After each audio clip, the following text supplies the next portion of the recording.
So, Luke, I don't know when this nightmare will end, but thank God for Elon Musk and his shitpost memes. X is the home for free speech. No, in all seriousness, Luke, are you ready? Yes, sir. If you're wondering what that is, look up the new norm on YouTube. It will horrify and disgust you and make you laugh, ironically. All right, you ready? Yes, sir. We need to prepare. We only have time for bonus meat, the biggest question of the year. It's been 4 weeks, Felix. We need a bonus meat, please. I really need a bonus. Brad or Brad 2? Do we have time for bonus meat? Calling upon Brad and Brad 2. Is it time? It's time.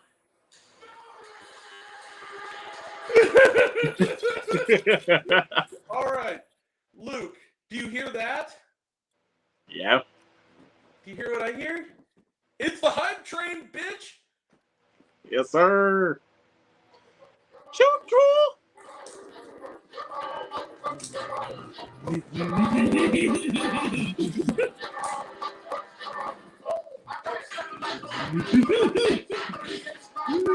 All right, I don't want to get you on test. All right!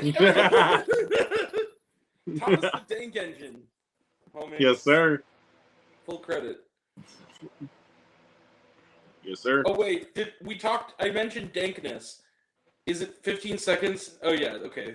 We're well past 15 seconds. All right. Can't talk about the chronic. Passing the doji on the left-hand side, I guess. Yes, sir. Ethan, what's up, homie? What's up, Ethan?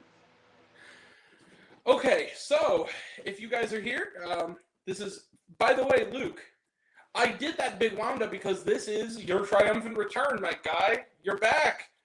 Yay, Yes, I'm he's back. Back again. Luke is back. Tell your friends. 2 trailer park girls go around the outside. Anyway.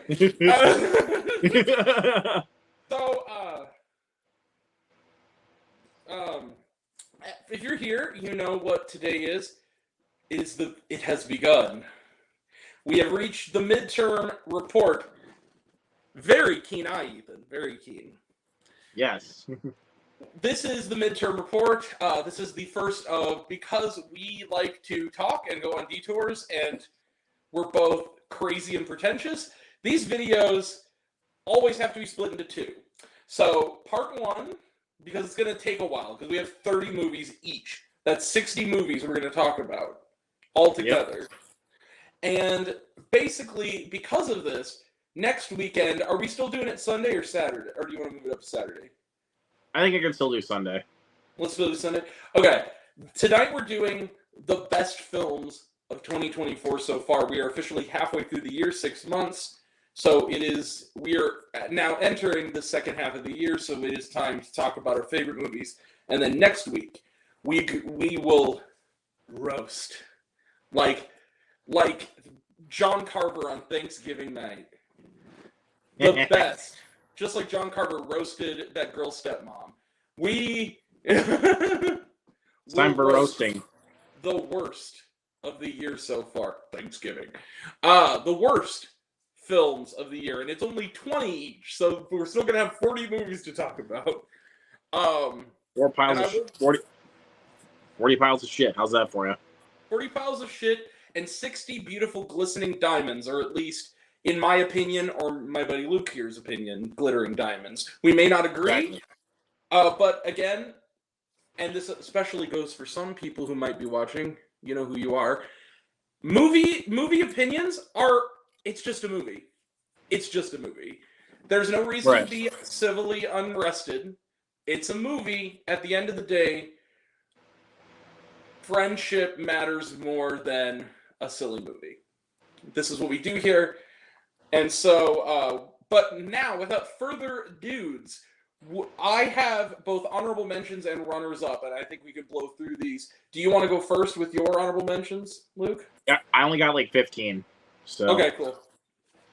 So these are going to be from 45 to 31. These are all of my, and all these are our 4-star ranking. And keep in mind, These are still really good movies to me. Mhm. Yeah.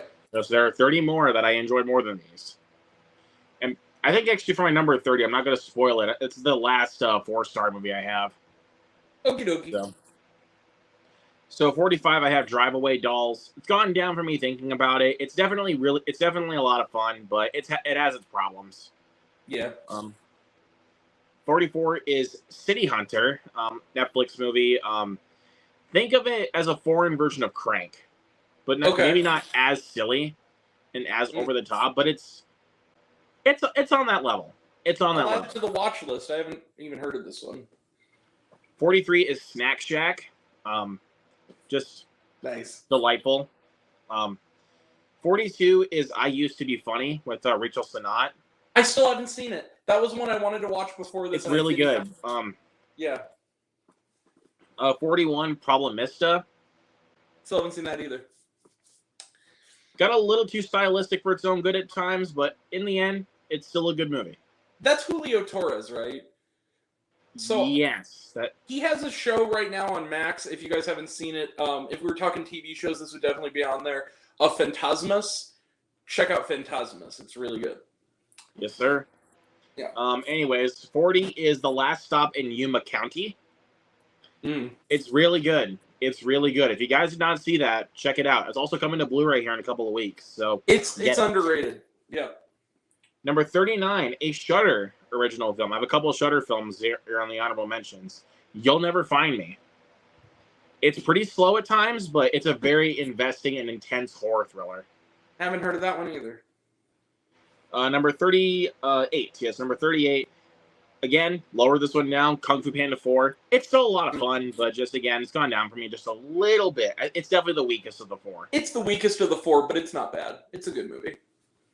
Number 37. I would absolutely recommend this one if you guys have not seen this one. In the Land of Saints and Sinners. Yes. Highly underrated film.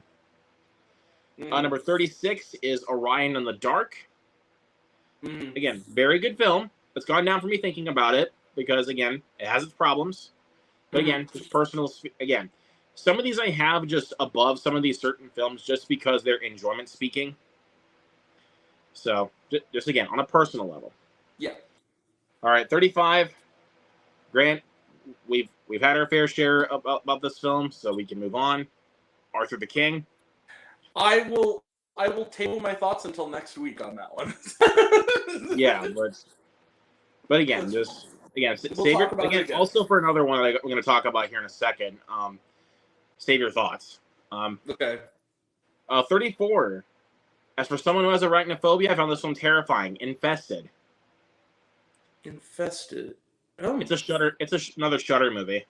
See, I usually am real up on the Shudder movies. I haven't heard of those two. I'll have to check those. Dude.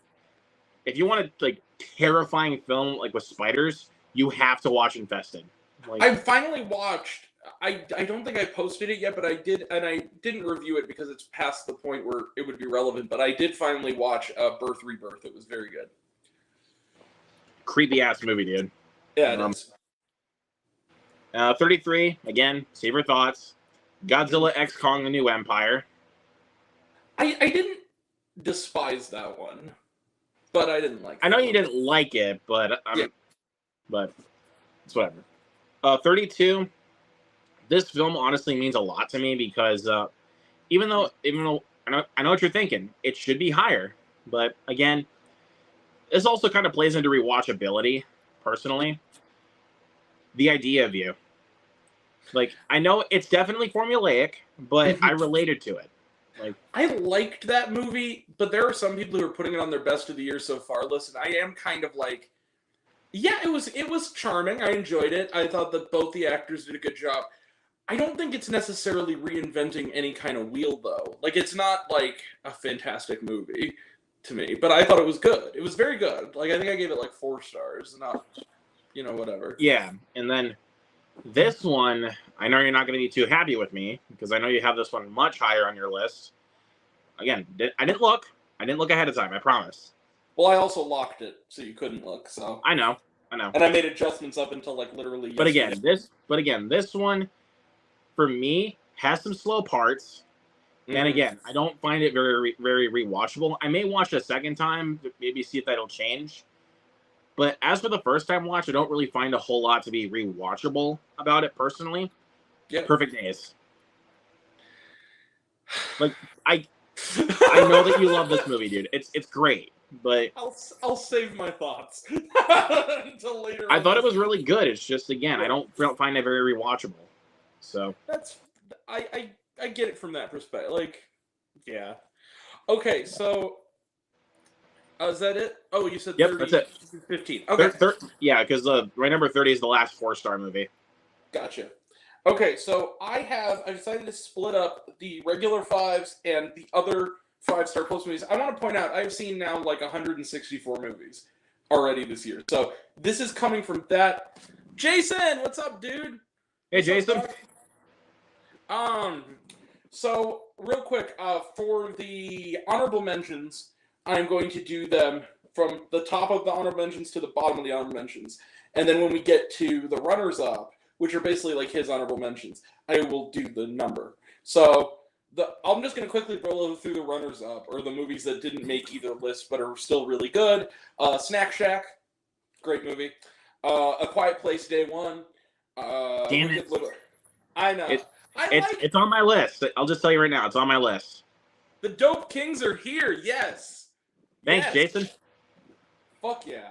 A Quiet Place, Day One. Wicked Little Letters. Cabrini. Irina's Vow. Arcadian. Hard Miles. The Dead Don't Hurt. Spaceman. Sorry, Luke. Sperm World. Mean Girls. Again, sorry, Luke. This Is Me Now. A Love Story. Again, sorry, Becca and Luke. I haven't seen This Is Me Now yet. I haven't seen it. Oh, okay. Maybe it was Becca. I was like, why are you pointing me out for that one? I haven't watched it. I thought you were one of the ones. No. Body Man, Shote Man. This is a Indian movie. Spy Family, Code White. Demon Slayer to the Hashira Training. The Blue Angels. Remembering Gene Wilder. The Beach Boys. Right Here, Right Now, which was the Ghost concert film. Suga, August Detour, D-Day the movie, which was one of the best theater experiences I had this year, and Queen Rock Montreal. So those are the honorable mentions, and then I have 28 runners-up, so I will go through these as quickly as possible. Number 58, Ordinary Angels, easily the best faith-based movie. I'm going to talk about that one. Mm-hmm. 57, a movie that not enough people saw. It was a documentary, and that is William Shatner, You Can Call Me Bill. Really I don't think it's on streaming yet, but I'm actually amazed that O'Fallon got it, because it was like a crowdfunded movie, but it was really good. 56, The Greatest Night in Pop. Just makes you feel good. Just, you leave it. Number 55, sorry, Luke. I really liked this. This is the second to last movie I saw in Utah when I went for Sundance, Out of Darkness. I didn't care for it. I really dug this movie. Number 54. Yeah. Number 54. Sorry, Becca. They shot the piano player. It was an animated, really moving, like Latin animated documentary animation. It's kind of like a Waltz with Bashir situation. Narrated by Jeff Goldblum as like doing the voice of like the journalist, and it's very powerful story. Number 53, it's a movie that I admit has problems, but I just was kind of amazed that it exists. The Book of Clarence.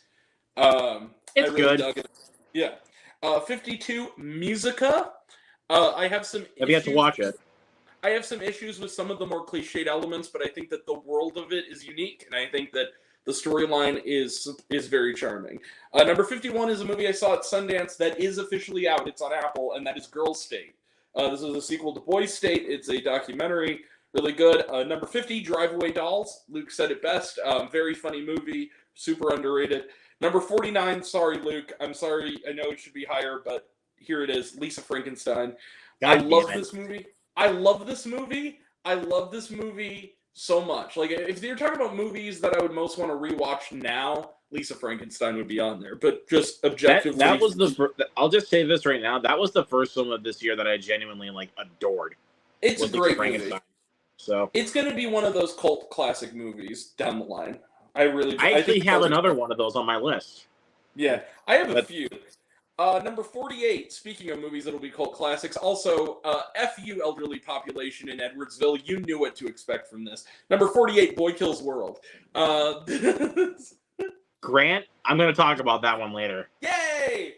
Okay, Loved it. I will talk about it more with you when you get there, but yeah, Boy Kills World is All I got to do is badassery coated in blood and breakfast cereal sugar. I freaking love this movie. Oh, Number I gotta 40, number 47, speaking of badass action, Kelki 2898 AD. This is another Indian film. It's 3 hours and it sets up a sequel. And you know what? Unlike another 3-hour movie I saw the same week that also sets up a sequel, this one's actually good. Number 46, a movie that has lingered on the list since the beginning of the year, A Good Grief. I really dug this movie. I thought it was really moving. I know it's not everybody's cup of tea, but I really enjoyed it. Certainly wasn't my cup of tea. I didn't care for it, but I'm glad. Yeah. But again, I'm glad you love it. Number 45 and number 44, I'm just going to put together because they basically are a double feature, and that is The First Omen at 45 and Immaculate at 44. Because they're both. I'm going to talk about both. They're both awesome, and First Omen in particular, like, you recently put out your list of, like, biggest surprises, and holy shit was The First Omen a surprise. Like, I went in with no expectations. I thought that film was going to be garbage. Me Like, too. And it was actually really fucking good. Right away, too. It was really fucking yeah, good. man. Number 43, Abigail. Sorry, Luke, but I really liked it a lot. I'll talk about it. I'll talk about it. And I will discuss it with you when you do, because I did love that movie. Number 42 is a movie that Zaslav buried. Fuck you, Zaslav. Am I okay? With Dakota I'm going to check that Johnson. out. Really charming movie about, relationships, gender identity, all that stuff. Number 41 is a movie that, if we're talking pure movies I've admired on a craft level the most, this is the Skinamarink of this year, and that is In a Violent Nature. Yes, there is cliched annoying characters, but the thing that makes the movie spectacular is that it's not those guys. The movie knows that its characters are thin. It's the aesthetic that is the main character of that movie, and it really, really works. Number 40. This is one of those ones when we get to 40 to 31. These are the I had to kill my darlings. Like, these are the movies that I really love. That when I looked at it, I was like, I love these movies. They just couldn't quite make it. Number 40 is If. I'm going to talk about that one. I loved If. It was and I guess you and I are kind of in them, and Dave, because he's going to mention it. It's this, or I will mention it for him when we get to 10. We're kind of in the minority on this because a lot of people really Shockingly, I thought this one was going to get a lot better received than it did, but no. It was a kids movie that actually treated kids with some level of emotional maturity. And the thing is, when you read the reviews, a lot of them are like, it's too depressing for my 8-year-old, or it's too realistic for my 8-year-old. I'm like, forget your 8-year-old. Did you like it? You know what I mean? It's like people get so hung up on. It's like when Roger Ebert reviewed Babe Pig in the City, when he was like, don't write to me that your 10-year-old didn't like it. What the question is, did you like it? Right. Why are you focusing so much on the other stuff? Number 39 is a movie that I think I left off the top 30 because to put it on an arbitrary list seems inadequate, because what it's doing for mankind matters more than any kind of ranking. Number 39 is The Commandant's Shadow. This was a documentary about the meeting between a Holocaust survivor and the son of the man who essentially was the basis for Zone of Interest. Very, very disturbing, but very powerful film. Number 38, Kiss the Future. A great hybrid of concert film and activism movie with U2 at the center of it. Great film. Number 37, Luke already mentioned this in his honorable mentions, In the Land of Saints and Sinners. This is easily Liam Neeson's best role in a long while, at least. Oh, absolutely. Oh, yeah. Speaking of really good Liam Neeson performances, mind you, he's only in it for about 3 minutes. Number 36 is a movie that people were too harsh to. Number 36 is Wildcat. Ethan Hawke directs this movie. It's basically like a biopic mixed with an anthology of short stories adapted as fantasy sequences. Maya Hawke is amazing, and we're gonna mention Maya Hawke again. I think both of us are. I know what Later movie on. you're talking about. Not gonna say Yeah. it, but Number 35. Now, these are where we get to the cuts that hurt the most. Number 35, Jim Henson, Idea Man. I loved this film. I thought this was really a beautiful tribute to this man and his genius. From Disney, of all people. Like, who'd have thunk it? God bless you, Ron Howard, for making this. Number 34, one of the funniest movies of the year and one of the most, like, just like, what the fuck? Yannick.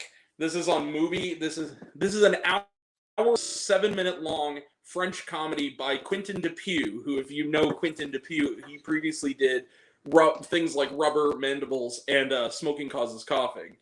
And so this is his latest effort, and it's hilarious. Number 33 is a movie that almost was a tie, but I just was like, I don't want to do a tie, because this is already going to be long enough. But it was pretty powerful. Number 33 is I Am Celine Dion. This was a really moving film. Number 32, this one hurt to cut. Number 32, Orion in the Dark. I love this movie, but I kind of was like, for brevity's sake, there's an animated film I want on here. I don't want to repeat myself. So it's number 32. And then number 31, my last runner-up, is a movie that I believe was the last movie I watched for this cutoff, which was Fancy Dance. This was a really terrific... It was actually kind of a breath of fresh air after another movie we'll mention next week, and its treatment of Native Americans. It was nice seeing a movie that actually seemed to give a shit, and also Lily Gladstone. yeah. Phenomenal, once again. Also, real quick, I just wanted to mention some movies that are not coming out till later in the year or next year, maybe, depending on when they come out, that would be on this list that I saw this year or last year, but will very likely will not be on this list until the end of the year. And those are A Real Pain, which comes out this fall. I saw that at Sundance. Winner, which also I saw at Sundance. It's coming out, I think they said late 2024 from Vertical. And A Little Prayer, which I saw last year at Sundance. It still has not been released. Sony Classics has the rights to it. And then lastly, Maxine, which I would be on this list, except for the fact that it's a July release. So I'm going to save it for the next list. Same goes for Kill. That would absolutely be on this list. But I saw it in July. So that is my honorable mentions and runners-up. So Luke, you're number 30, my good sir. Okay, so number 30. Again, I was kind of switching around this list here a little bit as we were prepping for this. So my number 30, this might shock some people in the room here. It might be also kind of a controversial take. I don't give a shit. Because as a humongous fan of this franchise, I think they did deliver what they wanted to do, and I'm very happy with it. Ghostbusters Frozen Empire. Okay. I don't care. I don't care what anyone says, dude. I enjoyed it quite a bit. I saw it twice. I saw it preview night with Justin, and then I saw it at a different theater about a month later with my dad because we were just having a day out, and then I was just like, hey, you want to go see the Ghostbusters movie? And he was like, yeah, sure, why not? And I took him to it, and he's like, that was actually pretty good. Like, so yeah, I enjoyed this one. Again, I know this film has way too many plot lines shoved in there at once. It's definitely slow in parts. But then again, though, I actually like the story they were telling here. I mean, yes, I know the Frozen Empire shit doesn't happen until like the last 30 minutes. Yeah. But I don't care. Like, at least they had a good enough story that they were telling that actually kept me invested. So, and I don't know. I mean, as a Ghostbusters fan, I felt like putting it on this list. That's fair. I liked the film. I didn't like it quite as much as you did, but I will say this. I like the one element that a lot of people don't like, and that's the stuff with the ghost girl. I actually thought that was really interesting. Like, it was a nice little change of pace. Yeah, it was. Like, and then everybody, but pretty much most people love the shit on this film, and I'm like, it's not bad. Like, yeah, like really give it a chance. Like, and actually, like, think of it as more like kind of a somewhat kind of coming of age story for Phoebe, because it's like, this is more, because this new franchise of Ghostbusters films is her story. It is. So, Absolutely. so it's like, what's there to complain about? This is her story. Right. And the other thing is like the sort of politicization of it, of like, oh, why does it have to have LGBTQ themes? I am sorry. That character, everybody knew that character was LGBTQ. Like, everybody knew. Like, you'd have to be stupid to think that that character isn't, like, you know, into girls. It's just dumb. Exactly. So, Right. like, what's the big deal? Exactly. Anyways, but yeah, 30 is Ghostbusters Frozen Empire. I enjoyed it. Come at me, motherfuckers. Okay. Yeah, Fair come enough. at me. Come at me. I dare you. Your opinion fucking sucks. No, I'm kidding. Not on you, dude. I'm saying for anybody else that hates this movie, come at me. All right. Well, mine. So did you say your piece? Yeah, I'm good. So Okay. okay. So- Sorry for that. Sorry for that little tangent. No, Just- it's okay. I had to do it. That's how it goes here. So number 30 is a movie that was lower on my list, and then I thought about it, and where I thought about it, it's one of those feel-good movies that just kind of grows in you, and the warmth emanates. It's the final film performance from one of our finest character actors. It's a comedy about older people that's actually not only funny, but not cheap and dumb, and actually made me cry. And it made me cry for two reasons. One, it made me cry because the movie was genuinely earned and good. The second reason is because I lost my grandmother last year, and she would have loved this movie, and the character reminded me of her. And that movie, my number 30, is Thelma.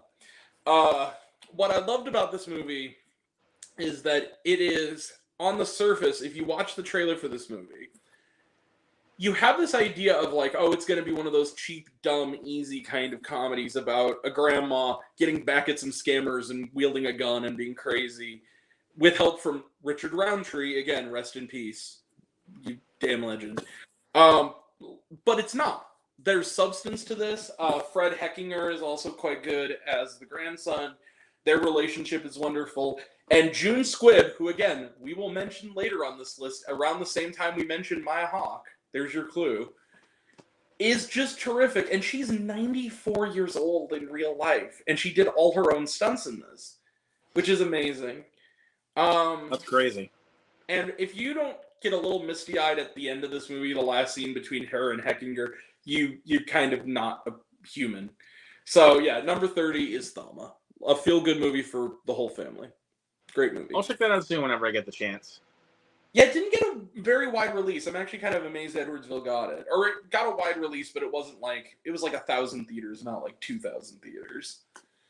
I don't think my theater would have gotten in, like, regardless. So, Yeah. to be fair. Very good. Anyways. All right. Number 29, So- good sir. All right. 29.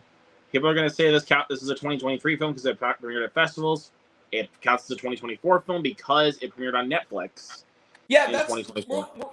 real quickly. Let me just clarify to people: if a movie premiered at Cannes last year or 2 years ago, it doesn't matter. If it had a theatrical or streaming, direct-to-streaming run this year, it's a 2024 film. Because there are quite a few movies on my list that there are at least 3 movies that, if you want to split hairs, came out in their country of origin or at festivals way back in 2022. So Exactly. So Doesn't there's matter. a couple films that premiered at film festivals right, last year. There's 3 of them actually on my list that premiered at film festivals last year, but they count as 2024 releases because that's when we were all able to see them. right, exactly. So the first one up on in regards to I got 2 Netflix movies here. Got 2 Netflix films on this list. Okay, So coming in at number 29 is J.A. Bayona's Society of the Snow. which I still haven't seen. This was a gut-wrenching film and so difficult to watch at times. Mm. The reason why it's really low on the list, and for certain reasons, I don't think I'll ever watch this movie ever again because it's depressing. Yeah. And just the subject matter that this film is doing is very heart-wrenching. It's dude, that movie's like a gut punch. It's great. So I mean, I would recommend it. Not going to be a watch all the time kind of movie, but definitely watch it at least once. All right. So great movie though. It's still, it's on my watch list. I still haven't gotten to it. Number 29. So wait, you got that covered, right? Yeah, I'll cover it. I didn't really have much to say about it. Oh, okay. Number 29. Okay, somebody's gonna say, Grant, you're cheating. This is a mini series, or Grant, it got a theatrical release as its own film for at least a week, and it's 2 parts. It's not really a mini series, and it's a documentary. So it is a profile of an icon that shows how amazing this icon is, and that is my number 29, Steve Martin, a documentary in 2 pieces. I loved this film, and it's basically 2 films. It's 2 parts. It's on Apple TV Plus, and it's a documentary on Steve Martin, yes, but it's also 2 very distinctive parts. It's 3 hours and 15 minutes. The first part of it is about his early stand-up career, and him sort of making his way and kind of changing the game of bringing kind of alt comedy into the mainstream. And then the second half is him older, becoming a father later in life, and kind of trying to reckon with his growth as a performer as he's sort of mounting these comeback projects like Only Murders in the Building and the stage show he does, both with Martin Short. And it's very, very, very insightful. It's not a puff piece. There's some very brutal honesty and some really powerful moments across a very long runtime that moves like a bullet. So yeah, my number 29, Steve Martin, a documentary in 2 pieces. Terrific film. Gotta check that out. I thought you saw it already. No, I didn't yet. I've not seen it. Oh, okay. Number 28? Yep. This, like, if I could tie for biggest surprises, I would. But this is definitely tied for number 1 as the biggest surprise of the year for me. Ordinary Angels. Okay. Massive surprise. Like, this film, Yeah. I saw the trailer for it last year. I think it was supposed to come out in October of last year. Yeah. If I remember correctly. I think it was. And I was like, that looks like dog shit. Yeah, it did. And I was just like, okay. And then I started hearing good reviews, and I was like, okay. Then I walk into the theater, I sit down, and then by the end of the film, I'm in tears. Yeah, it's impossible not to be. This is one of the most mature films for a PG movie. Like, it is very mature, especially for a faith-based film. And I will honestly stand by, this is the best faith-based film I've ever seen. Easily. I'll stand by that. What I think the key to that is that at least one draft of this script was co-written by Kelly Fremont Craig. I think a lot of why it works is because actual filmmakers made it. It wasn't like it was a movie that happened to be about people of faith, not a sermon. Exactly. Right. But Hilary Swank gave her best performance in God knows how long. Oh, yeah. But this will not be the last time that Alan Ritchson will be mentioned on this list for me. I'll just say that. I see. Took me a second. But in regards to performances, this is his best performance of his career so far. Like, no question about it. He's fantastic, and also the like I mentioned, I think in another video when we discussed it, they also didn't help people who didn't want to cry by having the cutest little girl in movie history. Like, you don't want this little girl to be sick. Like, you genuinely, your heart, this little girl is, like, so adorable and so sweet. You don't want her to die from this, don't. From this critical illness that she has. So, right. And Alan Ritchson is doing his best as a father to basically save her life. Yeah. And here's the thing. People have argued, like, okay, whatever, it's based on a true story, but some things had to be fabricated. Look, all movies based on true stories, there are things that have to be fabricated. The key is tell a good story and tell it well. And this movie told a good story and told it well. It's great. Yeah, I agree. 100%. Yep. All right, Grant, take it away. Number 28 was on Luke's honorable mentions list. What do you get when you cross a coterie of amazing character actors who find themselves in a diner of which there seemingly is no escape? The Last Stop in Yuma County. I was about to say, when you said diner, I was like, I know it. I have now seen this movie twice. And I got even more out of it the second time. This movie is... Some people have said, like, oh, it's a Tarantino wannabe. If that's the case, Tarantino should have produced it. Because, oh my god, this movie, it's not obnoxious about it. Like, it tells a story that it's a chamber piece, yes. It's mostly within the boundaries of this diner, or to a lesser extent, a police station. And the thing is that it's cosmic the way this movie, it's almost Lynchian the way this movie's sense of humor comes into play. Where this guy who is a knife salesman, just called the Knife Salesman, played by Jim Cummings, is just trying to get home for his daughter's birthday. And all these weirdos just show up at this place. Weirdos and lowlifes just show up at this place. And the poor bastard just can't have his coffee, read his newspaper, and go. Because it just seems like the world is fate all the stars have aligned, and he's at the very wrongest place at the very wrongest time. And I love this movie. I think this movie's fantastic. It has a timeless feel.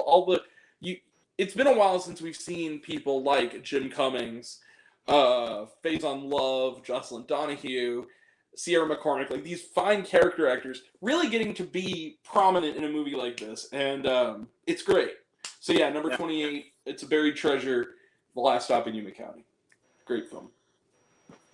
Yep, it's a good one. Yeah. All right, number 27.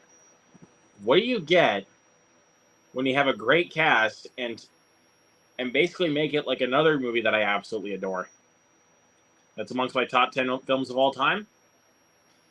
Yeah, that's right. You're talking about Guy Ritchie's riff on Inglourious Basterds. That's the Ministry of Ungentlemanly Warfare. Wow, that made your final list. That's okay. Cool. I'm okay with this. I like that movie a lot too. As a big fan of Guy Ritchie and obviously Inglourious Basterds, that's amongst my top 10 movies of all time. I don't think Guy Ritchie could have done a better job, with doing his iteration of Inglourious Basterds. I mean, the action is brutal, dude. The action is brutal. Like, it's funny, it's action packed, it's bloody.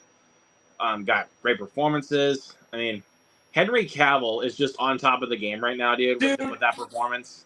I like to think that he's basically just like the father of his character in The Man from U.N.C.L.E. Like, his character is just like... Yeah, he's great. He's great in it. Alan Ritchson, though... Again, speaking of Alan Ritchson, yep. He steals this movie.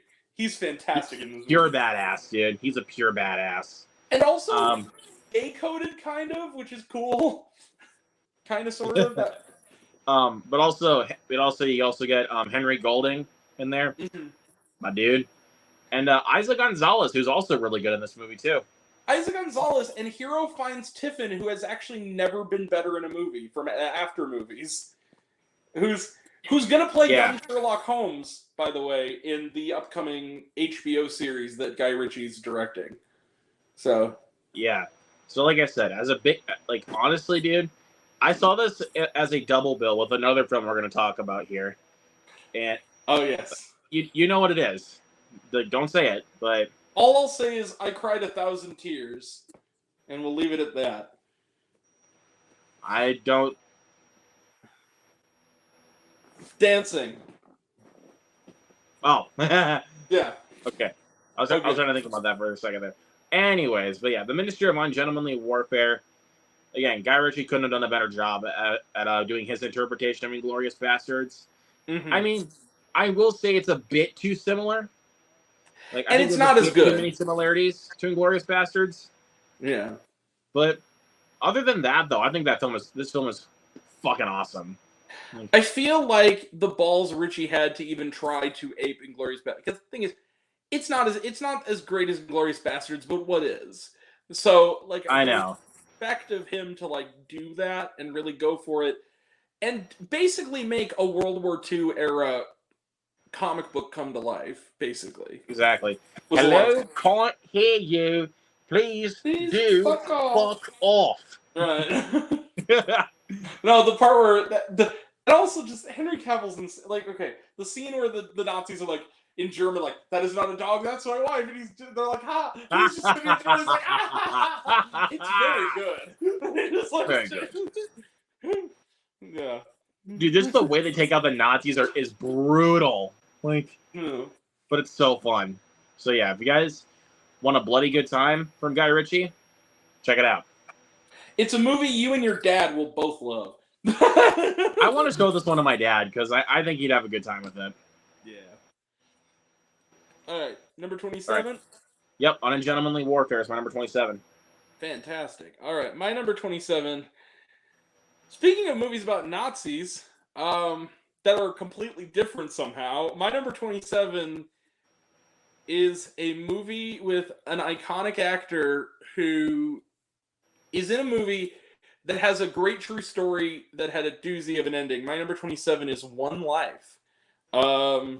Anthony Hopkins, I'm sorry, Sir Anthony Hopkins, dude, is fantastic, but that's like saying the sky is blue and water is wet. You know that Anthony Hopkins is goated. Everybody knows that. What makes his performance so spectacular here is the fact that this is a story about this guy who rescued like hundreds of kids from by train with his team from the Holocaust, and you see from being interned basically in Auschwitz, and you see how years later his act of heroism is honored on national television by these kids who have now grown. And it's such a beautiful story. Anthony Hopkins is great. Johnny Flynn, who plays Anthony Hopkins' character as a younger man, terrific. Helena Bonham Carter, terrific in a slightly less weird role than she usually does, playing his mother. Just a terrific movie, and it's also rated PG, so you can bring your kids and teach them about the Nazis, because schools are going to start removing those kinds of texts, so you might as well teach your kids that the Holocaust is a thing. Right. So yeah, fucking Trump. Anyway, number 27, One Life. It's streaming somewhere. It's Bleecker Street. So at the very least, if it's not on Hulu already, it will be eventually. So yeah, that's my number 27. One Life. Still have to check it out, but I'll check it out soon. Michael! Hey, what's up, dude? Get in here, you son of a bitch. Okay, so 26. Now, Grant, again, I didn't look beforehand. I promise. Yeah. I just know you're gonna have this one higher. But again, this also kind of plays into rewatchability, like, because again, honestly, despite the fact that I absolutely related to this, I don't think it's very rewatchable because of the subject matter. Turtles all the way down. Okay. Yeah, that's Look, not a spoiler. it's great. Like, it's a great film. I don't think I'll ever watch it again, though. Like, really? to be fair, I don't think I'll ever watch it again. Like, fair enough. Because there is some subject matter in the film that I think doesn't really warrant rewatchability for me. Yeah. So, again, that's just on a personal level for me. Like, I love the film. I thought Isabella Merced turned in her best performance of her career so far. It was her best performance since Madam Web. No, but she really was good. The cinematic masterpiece. No, Luke. Actually, screw it. Like, let's present it here. Number 1 is Madam Web. So. No, seriously, if we're talking most entertaining movies of the year, yeah, Madam Web's in the top 10. Luke, I need to explain this to you. Jared, I'm watching that tomorrow. I'm so happy to hear that. Because I'm watching that tomorrow. The Imaginary. I'm going to watch that. What's with all the imaginary friend movies this year, though? It's kind of weird. We had a shitty one called Imaginary, We got a and then good one called If, and then a and then we good have one The apparently- Imaginary. So Luke, I don't mean to go on a tangent because we're talking about Turtles All the Way Down and we're talking about a legitimately, objectively good movie. But I just feel the need to explain this to people. You all are drinking the Kool-Aid. I need to explain to you all why Madam Web is a cinematic masterpiece. You see, his name was Ezekiel Sims, right? And Dakota Johnson, who is playing the role of bored actress who would rather be anywhere else and is too talented for this, of course, is her mother, you see, was in the Amazon with Ezekiel Sims when she was researching spiders right before she fell off this mortal coil or died, if you will. And that's why this movie is good, because you see, we know now that we didn't know that Ezekiel Sims was in the Amazon with her mother while she was researching spiders right before she died, and now we know.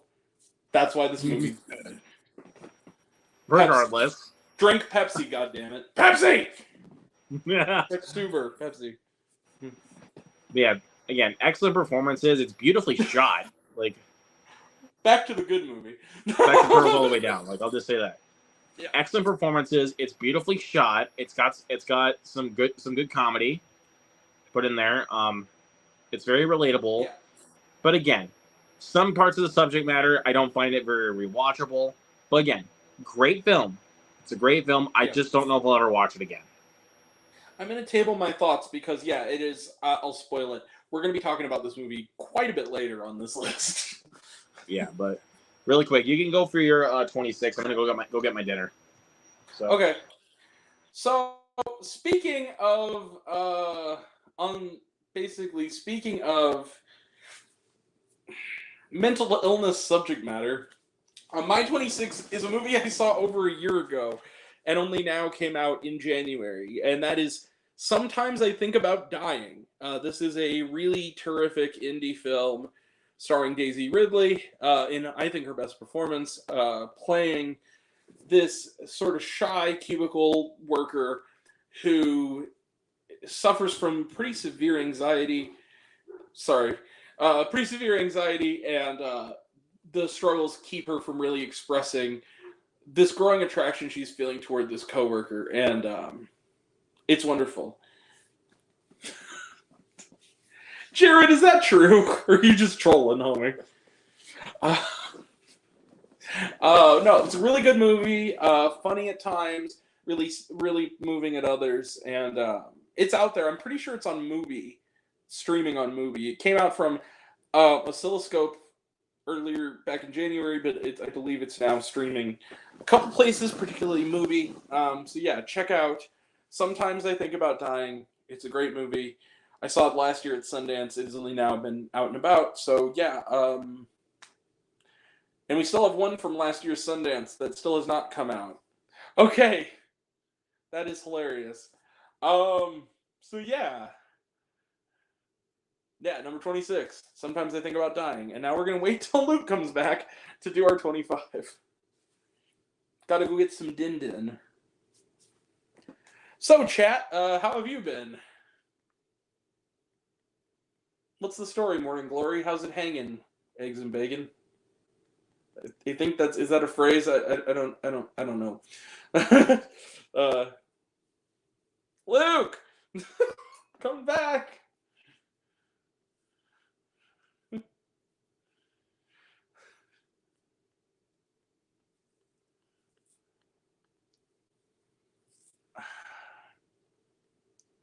So Luke's number 25 is Sasquatch Sunset. This is emotion. No, I was kidding.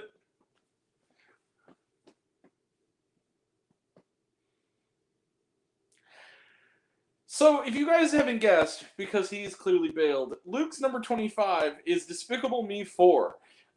He thinks it's a cinematic masterpiece, and yeah, he absolutely loves it. And the Minions are his favorite creatures who have ever been created by man for the cinematic landscape. And if Luke were here, he would yell, "Oh fuck yeah, Minions!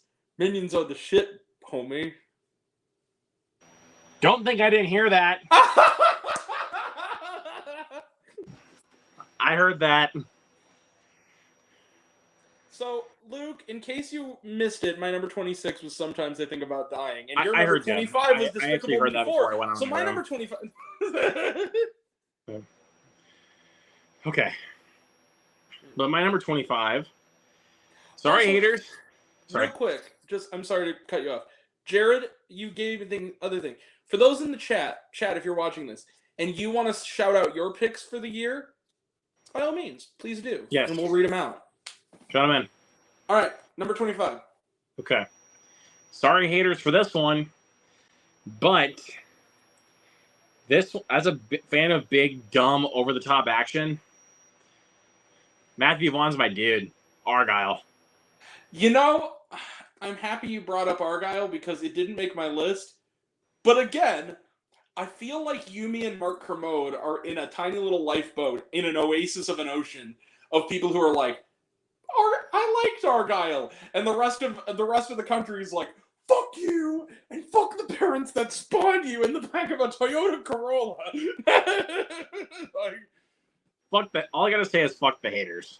It's a fun movie, man. Yeah, exactly. Do you guys not know how to have fun or what?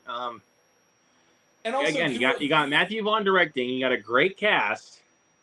You got some awesome action that is definitely stupid, definitely silly, but it's Matthew Vaughn. It's Matthew Vaughn. Have you guys not watched Kingsman? He makes You guys live not action watched cartoons, Kick-Ass? people. Yeah, he makes live action cartoons. Like, that's his thing. Basically. And I felt like he did that perfectly with pretty much with Argyle again. Yeah. A bit too long. A little bit too long. Mm-hmm. Yeah. But again, if the film were shorter, this would be an easy 5-star movie for me. Like, Yeah. this would easily be like in my top 10 of the year, but again, it's too long. So, but I loved it. I loved it. 2 words. Well, 3 words. Dua motherfucking Lipa.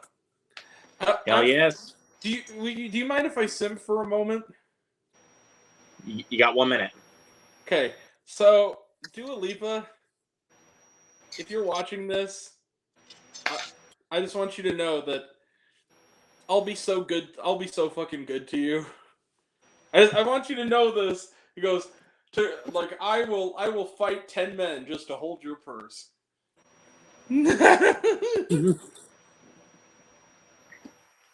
God, I'd be so fucking good to you. Yeah. And now I'm on to Ordinary Angel. Okay, that means you're watching it, right, Jared? You watching it right now? Dude.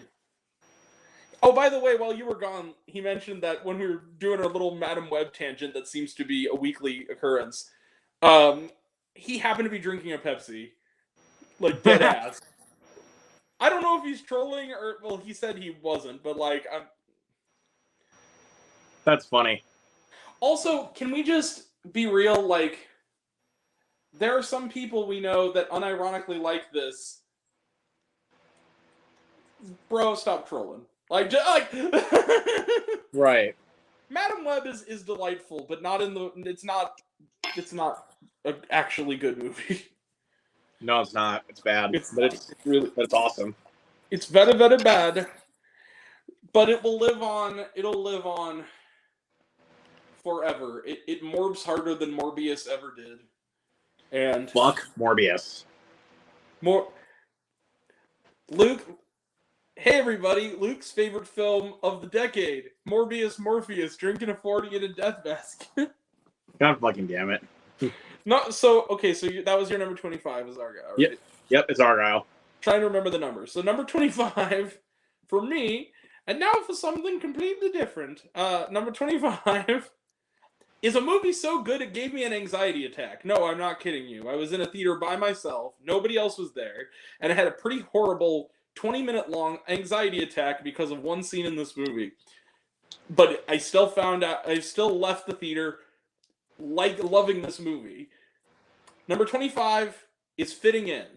If you live in Canada, it's called Bloody Hell. This is a Canadian coming-of-age film. Can I also point this out? After the horribleness of music, that horrible, horrible, horrible Sia movie that I didn't even finish, and that's why there's no review for it on my channel, because it just was dreadful. Between this, West Side Story, and The Fallout, Maddie Ziegler, you're a really terrific young actor. And in this movie, it's not an easy watch, but it is a really, really great coming of age film. John Hughes would have loved this movie. My number 25, fitting in. Look for it if you haven't seen it. I'll check it out. So, hold on. All right, number 24, my good sir. Oh, actually, this is second for the. I actually had a 3-way tie for biggest surprise of the year for me. So this is your second of the 3-way, then? Yep. That's what she said. Anyway. Fucking hell. Said the actress. Yeah, it is. Yeah, it is the cinematic masterpiece known as Pullman. Just kidding. I'll be talking about that on the next video. But no, like I was actually I rented this, and I was genuinely shocked that I absolutely love this thing. Grant, you're not gonna believe this. You ready? You ready for it? Sure. Winnie the Pooh, Blood and Honey 2. Why are you saying that like I didn't also like this movie? Okay. No, dude. I was just saying that like you were not gonna believe this actually cracked the list. It's pooing time right now. It's fucking pooing time. It's so fun. Like okay. Everybody who knows this channel knows what I call the secondary infection syndrome. We're going to be having that on August 16th when I see the second part of one of the worst films I've seen this year and this summer. However, sometimes the secondary infection can lead to a pleasant result. For instance, The Exorcist Bereamer did do well enough to spawn another Exorcist film. Luckily, it is going to be a reboot directed by Mike Flanagan, so there's a very likely chance it'll actually be good. However, in this instance, we have been very open and clear about the fact that we both have hated and still hate Winnie the Pooh, Blood and Honey. And one of the reasons we said was that it failed to live up to the potential of its insane premise. Winnie the Pooh, Blood and Honey 2 is the movie that the first one should have been all along. It is so much fun. I agree. I really dug the second one. It was a real pleasant surprise. I'll get my piece on in just a second. Yeah. But I actually do want to talk a little bit about that one. Yeah. Somebody actually bothered. No pun intended. Oh, bother.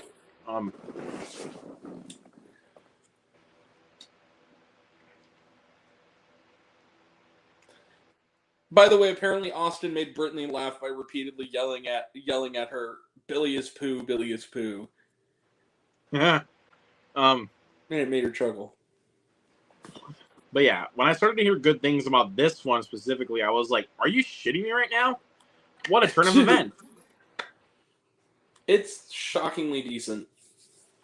Like that was a big turn of events. I thought the creature designs were much better, especially Tigger. They actually all looked creepy. Like they all look creepy. I also love that the dude who played Tigger was just doing a Robert Englund impression the whole movie, of it, like Freddy Krueger. I got to shout out Louis Santer for that. Mm-hmm. Louis Santer's a cool. I've seen him in interviews, and he's a cool dude. So that's cool. Yeah, I also want to shout out Louis Santer for that. Louis Santer and the director, Reese Frake Waterfield. I posted on my story that I was watching this, and then Reese responded with the fire emoji. And then Louis reposted it on his story on Instagram. So shout out to you both, because you both are awesome. The kills are much better. Absolutely, yeah, they are. Kills. Somebody actually decided to let you see what was happening. Which was nice. There was a much better story. There was actually some mystery involved. I actually cared about Christopher Robin this time. Like, I actually cared about it. I think they could have tweaked a little bit with his relationship with his sister. I think they could have tweaked that a little bit more because I think that storyline was a bit botched. And I still think the film does take itself a little too seriously at times. It does, but I appreciated the fact that they basically retconned the first one out of existence by having it be a fake movie that it's a shitty reenactment of the real events that we never saw. Like the second one was, it's pooing time. All I gotta say about this is, come here, you fluorescent bitch. Or actually, how about this? Pretend like you're Christopher for a second. Hold on. I got my claws. Yeah. Hello, Christopher. Dude, actually, even looking at Tigger, he actually kind of scares me. I can't lie. Like, dude, my other thing is like, okay, if Winnie the Pooh Blood and Honey was a Z grade shitty ripoff of like Friday the 13th, this is a B grade, surprisingly decent ripoff of Reanimator, and it works, and it actually feels like legitimately, like some thought was put into it. So yeah, good movie. That's why it's my number 24. So Luke, my number 24, all I have to say to you is, Luke, dream baby dream. Dream baby dream. Forever. Forever. Forever. Also, something I want to say to you is, hold on. I need a statement. Please don't let them kill me. Good enough. Civil War is my number 20. I'm going to talk about that one later. This was the only reason it's so low on the list is that I saw this in IMAX. I left the theater, and it's hard to do this to me, shell-shocked. And I was just like, I'm not in any rush to watch this again. It's a great movie, but it was so realistic in the way that this kind of thing can happen. And the thing that I loved about this film is one of the things that a lot of people didn't, which is the fact that it was apolitical. Look, I know, anybody knows me knows I'm a liberal motherfucker. Everybody knows that I would have liked this movie even if it was, this kind of thing. What I thought would really made it work was kind of something similar to why Dunkirk worked, which is that this war is going on, it's in progress, and we have these photojournalists, and we are just dropped in to the middle of this. It's a road trip across the war-torn America. And it's experiential. You're experiencing the horrors as the characters are. And in any other movie with a lesser filmmaker, that would seem really isolated and really narrow focused. But the thing is, Alex Garland is not like most filmmakers. And so he imbues grace and tension and mood into this story. Kirsten Dunst is fantastic. Kaylee Spaney's fantastic. Wagner Moura is fantastic as well. Not a lot of people are giving him credit. Jesse Plemons is pants-shittingly, sphincter-tighteningly terrifying in like 10 minutes of screen time. Nick Offerman as President Beef Tobin is fantastic. President Ron Swanson is fantastic. And in a world where something like January 6th happened, some movies like Civil War need to be seen. And the fact that whether people liked it or not, people saw it, it did well, is a sign that there's progress in the world. And I'm sorry, if the last scene doesn't, as not only an American but a human being, the last shot of this movie doesn't terrify you, there's nothing I can do for you. You're completely broken. So yeah, my number 24, Civil War. Fantastic movie. I'm going to talk about that later. Great movie, though. Yeah. 23? 23. Hey, Grant. Yep. Bah! You guessed it. It's A Quiet Place Day 1. Just by the... Fritzky's in the house. Get in here, you son of a bitch. His two favorite films are Kinds of Kindness and I Saw the TV Glow. We will both be talking about I Saw the TV Glow. I'm going to be real with you. We will both be talking about I Saw the TV Glow, and at least one of us will also be talking about Kinds of Kindness. But There's I'll just spoilers. say this. Well, I Saw the TV Glow. We'll be talking about that much later on the list. Same here. So, Same here. yeah. A Quiet Place Day 1. This is how you do a prequel. Agreed. This is how you do a prequel. Set it up in the big city. Set up this kind of scenario in the big city, and have interesting characters. Both Lupita Nyong'o and Joseph Quinn were both excellent together. And the cat. Yep, the cat, the show stealer. Fuck you, Mr. Bitey. That's what I call that cat. The creatures are terrifying. You're on the edge of your seat. Like, you want these two to make it out alive, but then again, though, some of these scenarios are pretty risky. So, you're rooting for them.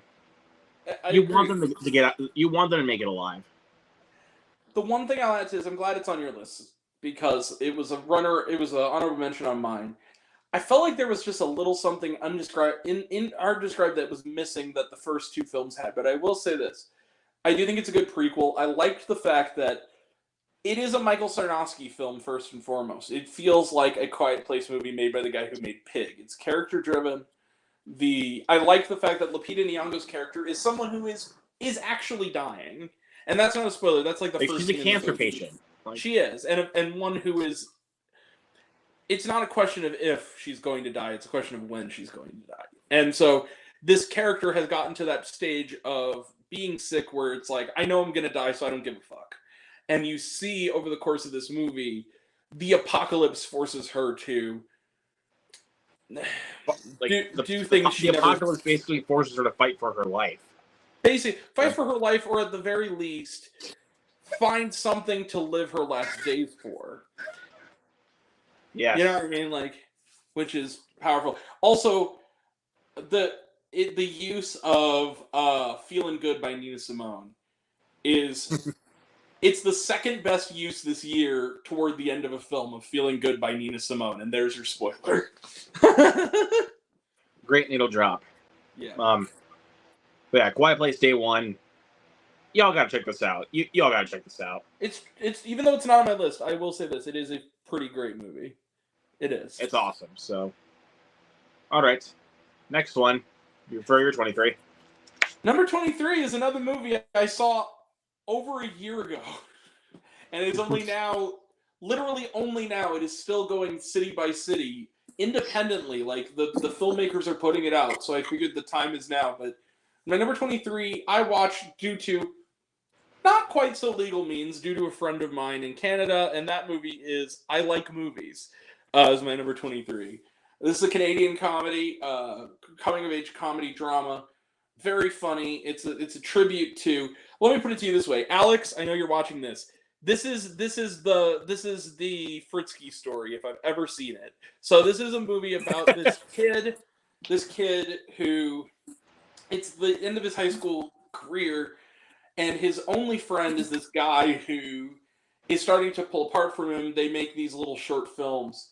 And, like, these are the kind of kids where the idea of an ideal Saturday night as bros is catching a screening of Punch Drunk Love. It's set in 2002, or 2003. So the whole movie, or no, it's 2002. This is the kind of guy who will stand in a Blockbuster and will recommend you to you and then graphically describe Todd Solondz's Happiness. Some kind of thing. So this kid gets a job at it's a movie called, I think it's like Sequels or something, and it's like a Blockbuster stand-in movie, and it's about the strange but kind of complex friendship he forms with his boss, who's like this woman who runs the store, and it's a really great film about this kid who is often kind of an asshole, and the movie acknowledges it, and it's very real and very funny and it's about what a life being lived watching movies can do to a young mind and how they exist in the social circles with that kind of upbringing. So yeah, number 23. I like movies. I like movies, and I love this movie in particular. It's my number 23. Good pick, man. Also, Chandler Levesque, certified cool person, the director. His name. Nice. All right, 22. 22. Oh shit. This one is gonna get me some controversy. People are gonna be typing in the comments, be like, "This should be in the top 3." Unfrosted, the Pop-Tart store. No. But no. But real talk though.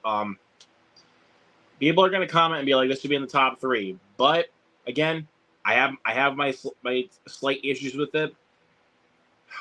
Challengers. Get off my stream. That should be so much fucking higher.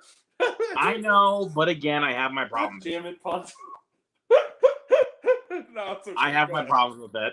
Like, Go off, King. again, it's great. Excellent performances, excellent camera work, a sharp script. Oh Like, yeah.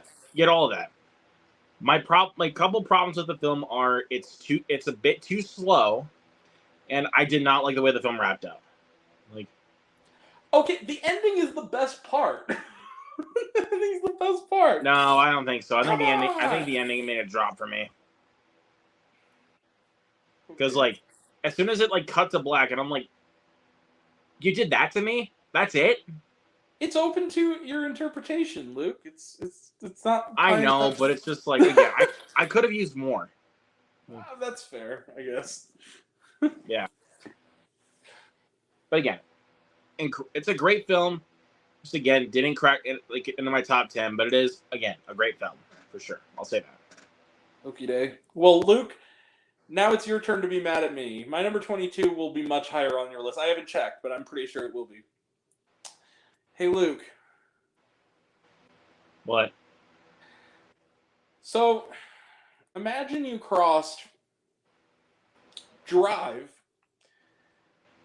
Thelma and Louise, and the Attack of the 50-Foot Woman and put them in a blender. Oh shit! And mixed creepy-ass Ed Harris, number 22, Love Lies Bleeding, is what you get. Oh god, no! I know. It dipped, but you know what? Terrific movie. And what I love about this movie, first and foremost, I think it's not quite as good as Rose Glass's debut, which was, of course, Saint Maud, which you and I disagree on. I love that movie. I think it's one of the best films of the decade so far. I know you do not agree with me. I don't, but we can move on. But this is a terrific film. Kristen Stewart is great. Ed Harris is great. Dave Franco is great. But this really does belong to Anna. What's the actress's name who plays that one girl? It's like Anna. Katie O'Brien. Some Russian last name. The one who has like the dirty looking teeth. I have no idea. I think it's like Baryshnikov or something like that. Really good. But Katie O'Brien, this is her movie, and she is. This is a very much a what it means to love somebody to such a degree that you become a monster to do it. And what I love about this story is it swings and throws its bat to the fucking fences. And does it well. Like, it's one of those movies that really understands how to go into the realm of the surreal while still grounding your movie in its own reality. And so, yeah, that's my number 22, Love Lies Bleeding. A lot of people will be higher, but I do love this film. The top 30 for me are the movies that I think are basically could tie for number 2. Basically, that's kind of what the top 30 is. So, yeah, that's my number 22. Yeah. I'll definitely be talking about that much later on the list. I know. 21.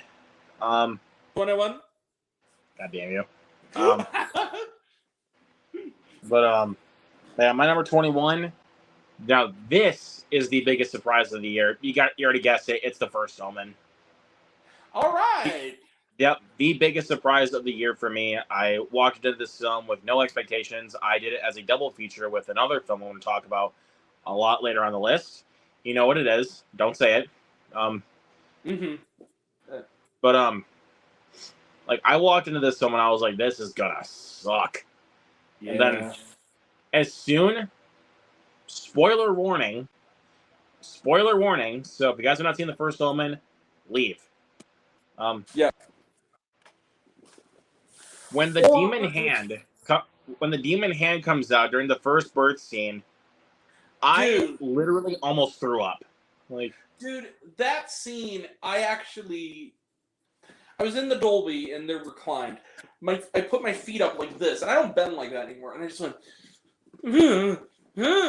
like kind of like just, don't do that.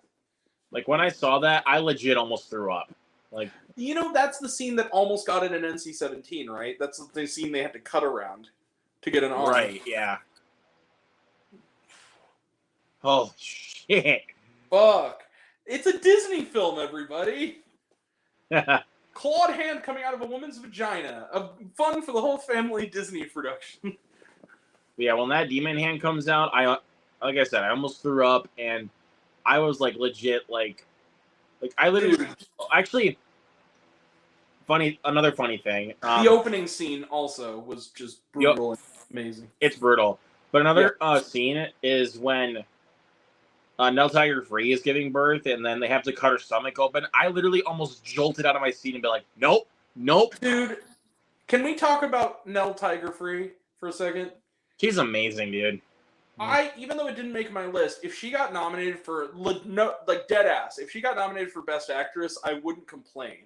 Like, she's that good in this movie. And the scene where she's doing that little demonic, like, contorting shit was really creepy and well done. The way it was shot. Like I legit was just like, no. And I think the lesson this movie teaches, and the other movie that you're going to mention later teaches, is that women deserve to have control and autonomy of their own bodies. Go fuck yourselves. Mm-hmm. Anybody who's anti-Planned Parenthood or anti-abortion is anti-woman. Plain and simple. Yep. But yeah, number 21 is the first Omen. But yeah. So that's your number 21. 21? 21. How old are you? 21? I actually am 21. Thank you very much. Oh shit, that's true. I am 21. Happy birthmas. Anyway. You wish me happy birthday on your Not Another Church movie reviews, so yeah, you're welcome for that. Hallelujah. Anyway, 21. Yep, is the first Omen. So okay, number 21.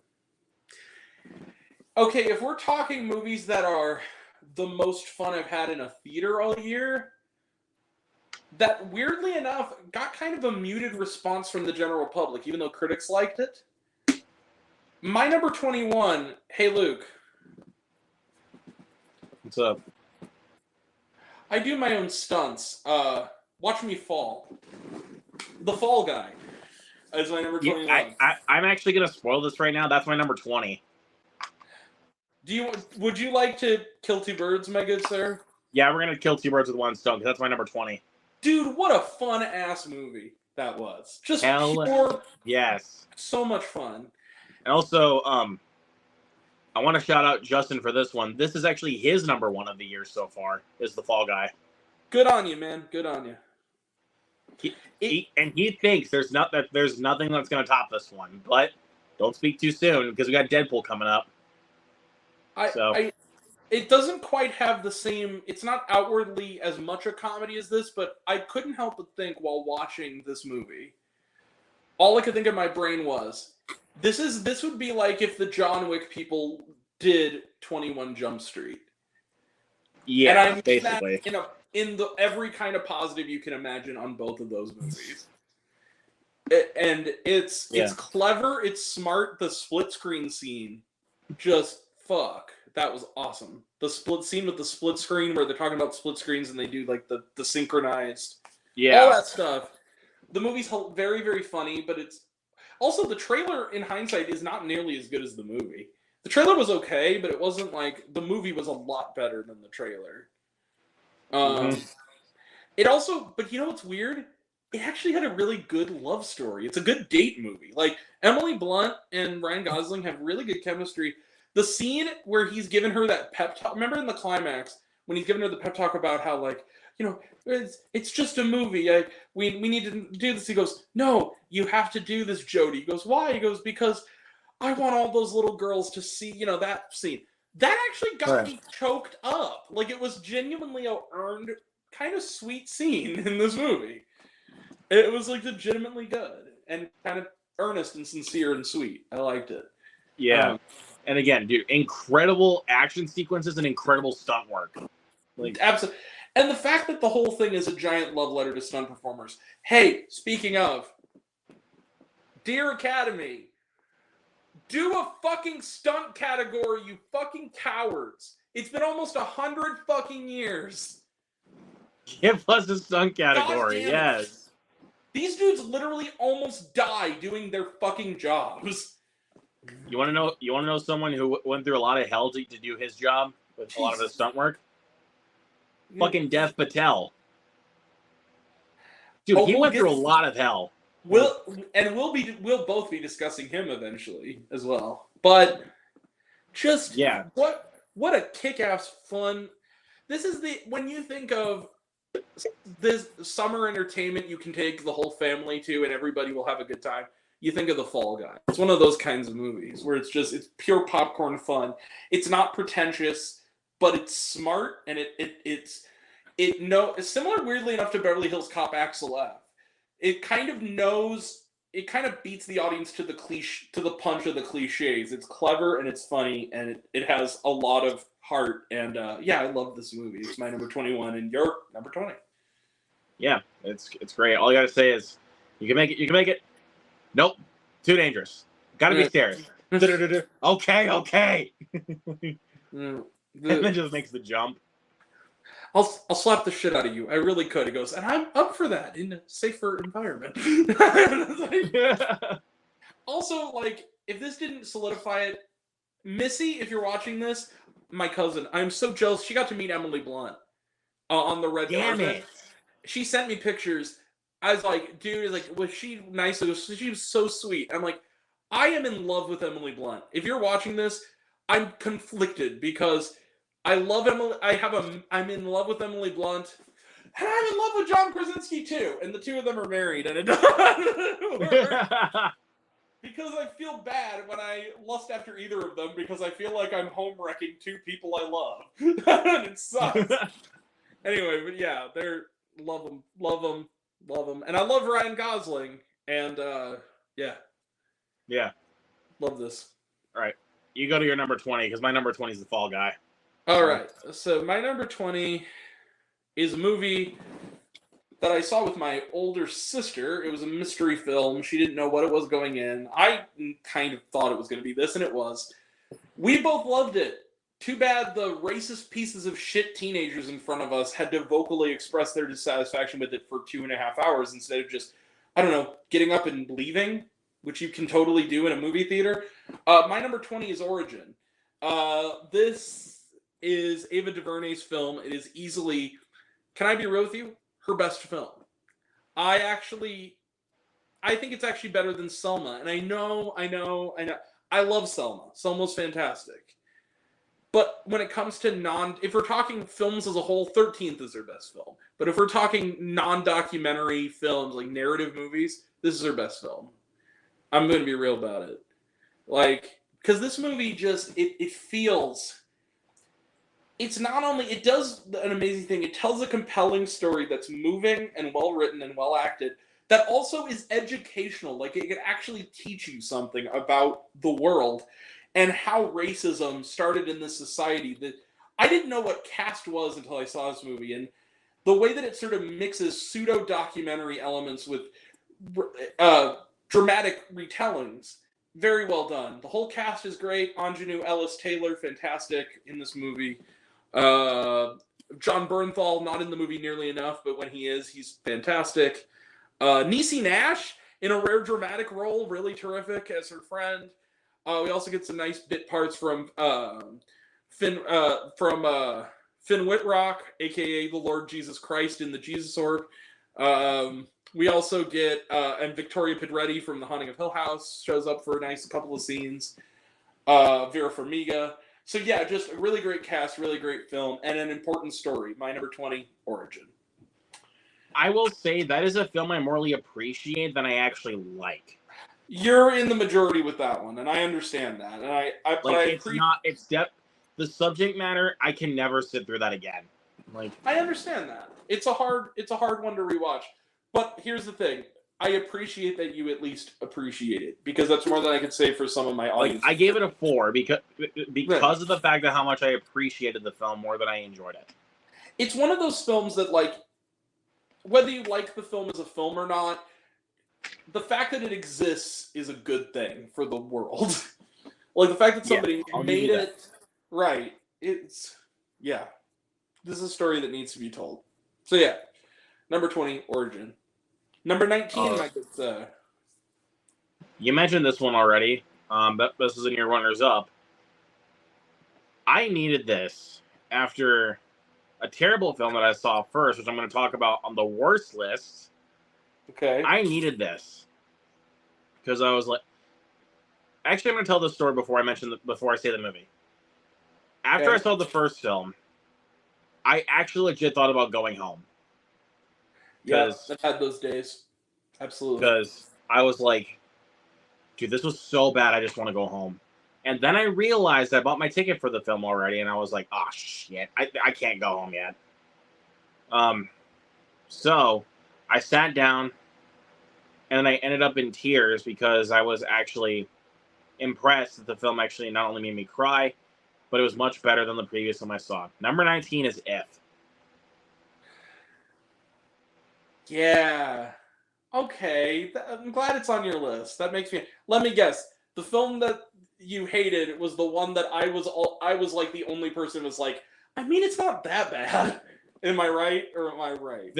You are correct, but there's other people that thought that. There were some people that actually liked that film, and I'm like... Spoiler alert, if is Tamara home? There's your clue. Fuck that shit. I didn't think it was that bad. I mean, I hated that. I'm sorry, I hated it. I will give you this. In that movie, one of the dumbest scenes I've ever seen in a horror film. I will say, the scene with the gun. And that's your best sense. Yeah. But If was the film I needed. Like, yep. After I saw that shitty movie, I needed this. As soon as I walk in, after that first scene, I was already getting choked up, and I'm like, this movie hasn't even gotten that far yet. I'm already choked up. Like, dude, right? And I love all the performances. The designs of the imaginary friends, or the ifs, if you will, are fantastic. I think my favorite is the tie between the two main ones, which are Blossom, voiced by the amazing Phoebe Waller-Bridge. I love and Blossom. Blue. Yeah. And Blue, voiced by the always amazing Steve Carell. Mm-hmm. But dude, Kaylee Fleming. She's amazing in this movie.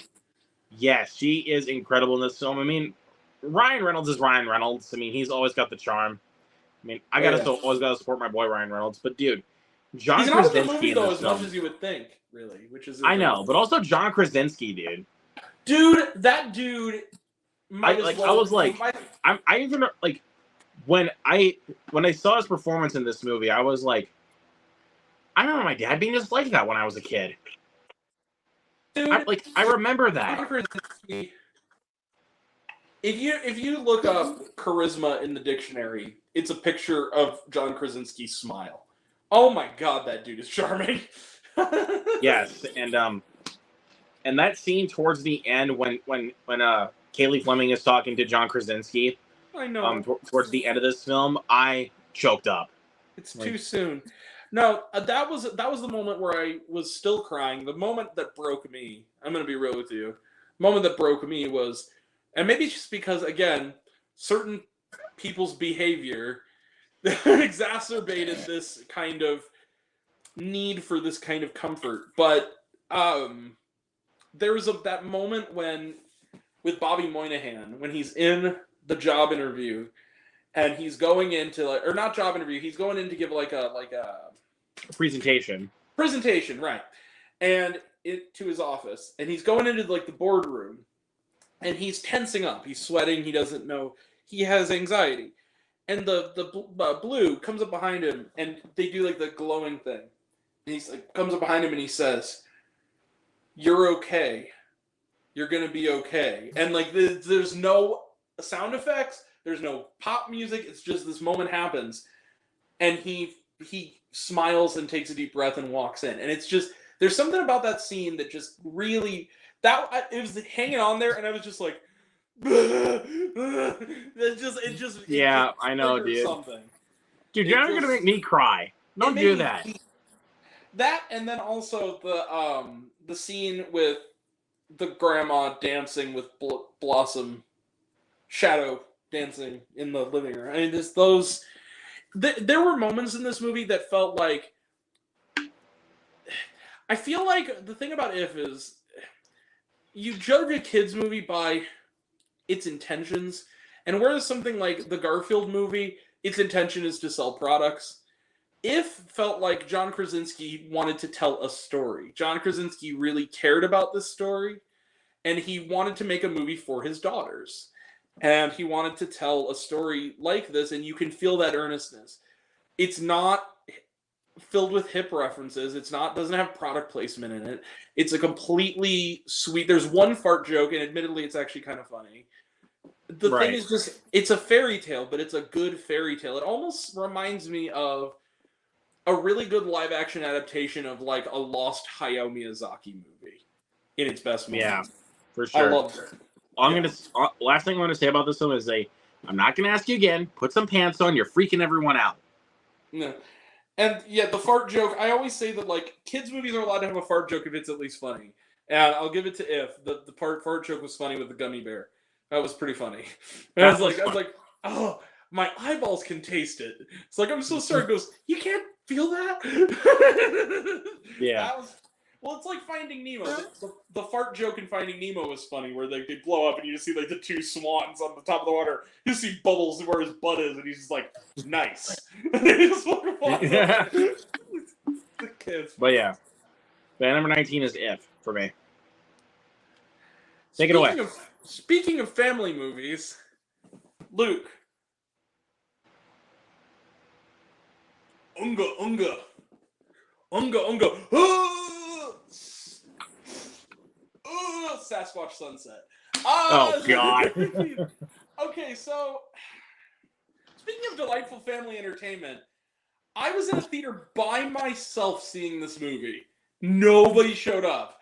Mind you, it was like during the day, but still, I loved this movie. Look, this is one of those movies where it's a closed universe. There's the 3 or 4 weirdos like me who like this movie, and everybody on the outside. And I'm telling you right now, this is for a very specific audience with a very specific sense of humor, and it may not be you. I loved Sasquatch Sunset. I actually thought that it had more going on in it than a lot of people gave it credit for. Is it a gross out indie comedy? Yes. Is it disgusting? Yes.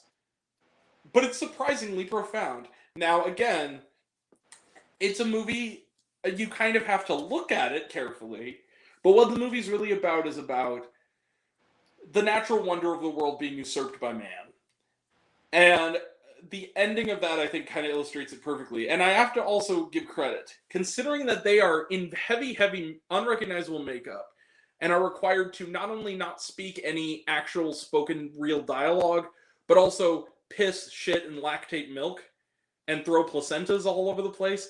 Riley Keough and Jesse Eisenberg actually give pretty good performances, especially Riley Keough, considering that they have to essentially it shows how good of an actors they are, considering that they basically can do nothing but grunt and make sex noises and scream. It works. And it is, again, it's the kind of movie that you either are going to like it. It's a shitpost movie, but you're either going to like it or you're not going to like it.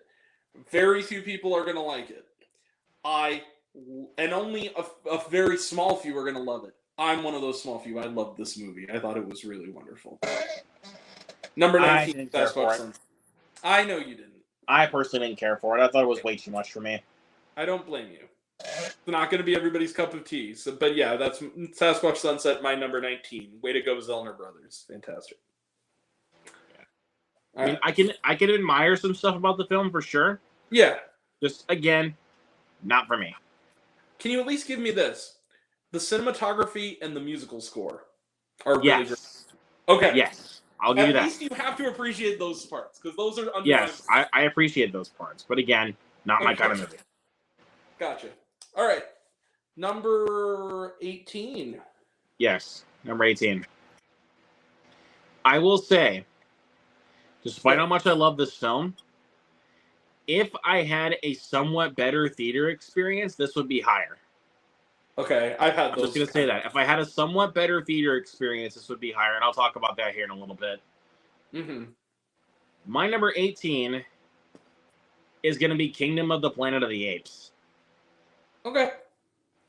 Fair. As a huge fan of that trilogy, I don't think Westfall could have done a better job. Like, I think it's the weakest one, but I like it. it is, but that still doesn't mean it's great. Like I'll just say that. Yeah. But I'm going to talk about a little bit about my theater experience with Kingdom of the Planet of the Apes. So I saw this 5 days after it was released because I was already on vacation. I was wanting to see it while I was on vacation, but just didn't have time to. You saw it. You saw it I think you saw it like only a couple days after I saw Not Another Church. 5 days to be exact. Not another shit movie, more like. Anyway, go ahead. Another cocksucker movie. How's that for you? We'll talk about that more next week. Trust me, there will be a lot to say about that one. Okay, so Yeah. So I'm going to talk about my theater experience with Kingdom of the Planet of the Apes. All right. So, me and Justin obviously wanted to go see it. I wanted to take him with me to see it because I didn't want to go alone. We were sitting the second to back row, like we were in front of the actual back row. And there was like a family of like 10 in front of us. And there was a couple that were not paying attention to the film. How do I know that? Because they were texting and playing iMessage games on their phones. Okay. And the one that was like directly in front of me was so distracting. Like seriously, it's seriously distracting me that I was like, you know what? I can't take this anymore. So I got up. I got somebody. I got one of my friends who works at the theater to help me out here. So I take her up. I have her walk up with me to where I'm sitting, and I tell her where this person is. So, and I sit back down, and then after she gets done talking with that person, she tells me, if that ever happens again, you can definitely talk to me. And I'm like, good, because I couldn't take that. I just couldn't take it. I was so into the film, but then they're just sucking me out of it. Yeah, I want to give a pro tip to all potential moviegoers. If you must have your phone on, at the very least, first of all, you shouldn't, but at the very least, turn your brightness all the way down to the lowest possible setting. Even though the brightness was down, I could still see it. No, but I mean like all the way down. Like it shouldn't be bright enough that it hits your peripheral at all. I know, but like even though the brightness was all the way down on her phone, it was still catching my peripheral. So fair enough. So that's why I was like, you know what? Fuck this. Like, I'm gonna go get somebody. We got it talked out. Never happened again throughout the rest of the film. Good. And yeah. Besides that, though, I love this. I love the new story they decided to tell here. I love the new characters. Want to shout out Kevin Durant, who plays our villain. He reacted to my my story on Instagram when I posted this film. So shout out to him. He's a really cool dude. You'll also be mentioning him again later, I would guess. Yes. Yes. In a better movie, arguably, but I would agree. But I mean, a lot of people complain about our new human character, May. I loved her. Like, Oh, I thought she was cool. exactly. Like, a lot of people complain about her, like she's dull as dishwater, and I'm like, what the fuck are you talking about? I thought Like- she was incredibly interesting, especially in regards to the tensions between her and And the apes. yeah. I thought that was a great storyline. Again, I loved our new characters. It's intense. It's got amazing action sequences, and even though I can't agree with some people that the final fight of this film was a bit anticlimactic, I still love this movie. I don't know what else to say. But yeah, Kingdom of the Planet of the Apes is number 18. All right. But again, if only my theater experience was better, it would be much higher on the list. I'll Fair just say enough. that. So Luke, you're gonna be mad. My number 18. My number 18. Well, Luke, I have a question for you. Would you like a piece of pie? what? I mean, all pie is good pie. Hitman is my number 18. It's not going to be as high as you think it will be now. Really? But I'll still talk about it. I'm still going to talk about it. It is higher, but I'll talk about it. If we're talking again pure entertainment, this is top 10, maybe even top 5. Pure I love entertainment. I loved Hitman. Hitman is one of those movies I would watch again easily because it's funny, it's clever. Richard Linklater is brilliant. Glenn Powell, who co-wrote the script as well, not only gave one of the best performances so far this year, but also one of the best screenplays of the year as well. This movie is clever. It's funny. A lot of people don't like the ending. I do. I actually really like. I love the ending. I love the ending also, and I like it because they acknowledge that they swing a little bit for the fences at the end, and they kind of acknowledge it at the very, very end, which I appreciated. That's all I'll say. I forget how to pronounce this woman's name, but it's like Audra Arjona. Is that Adria Arjona?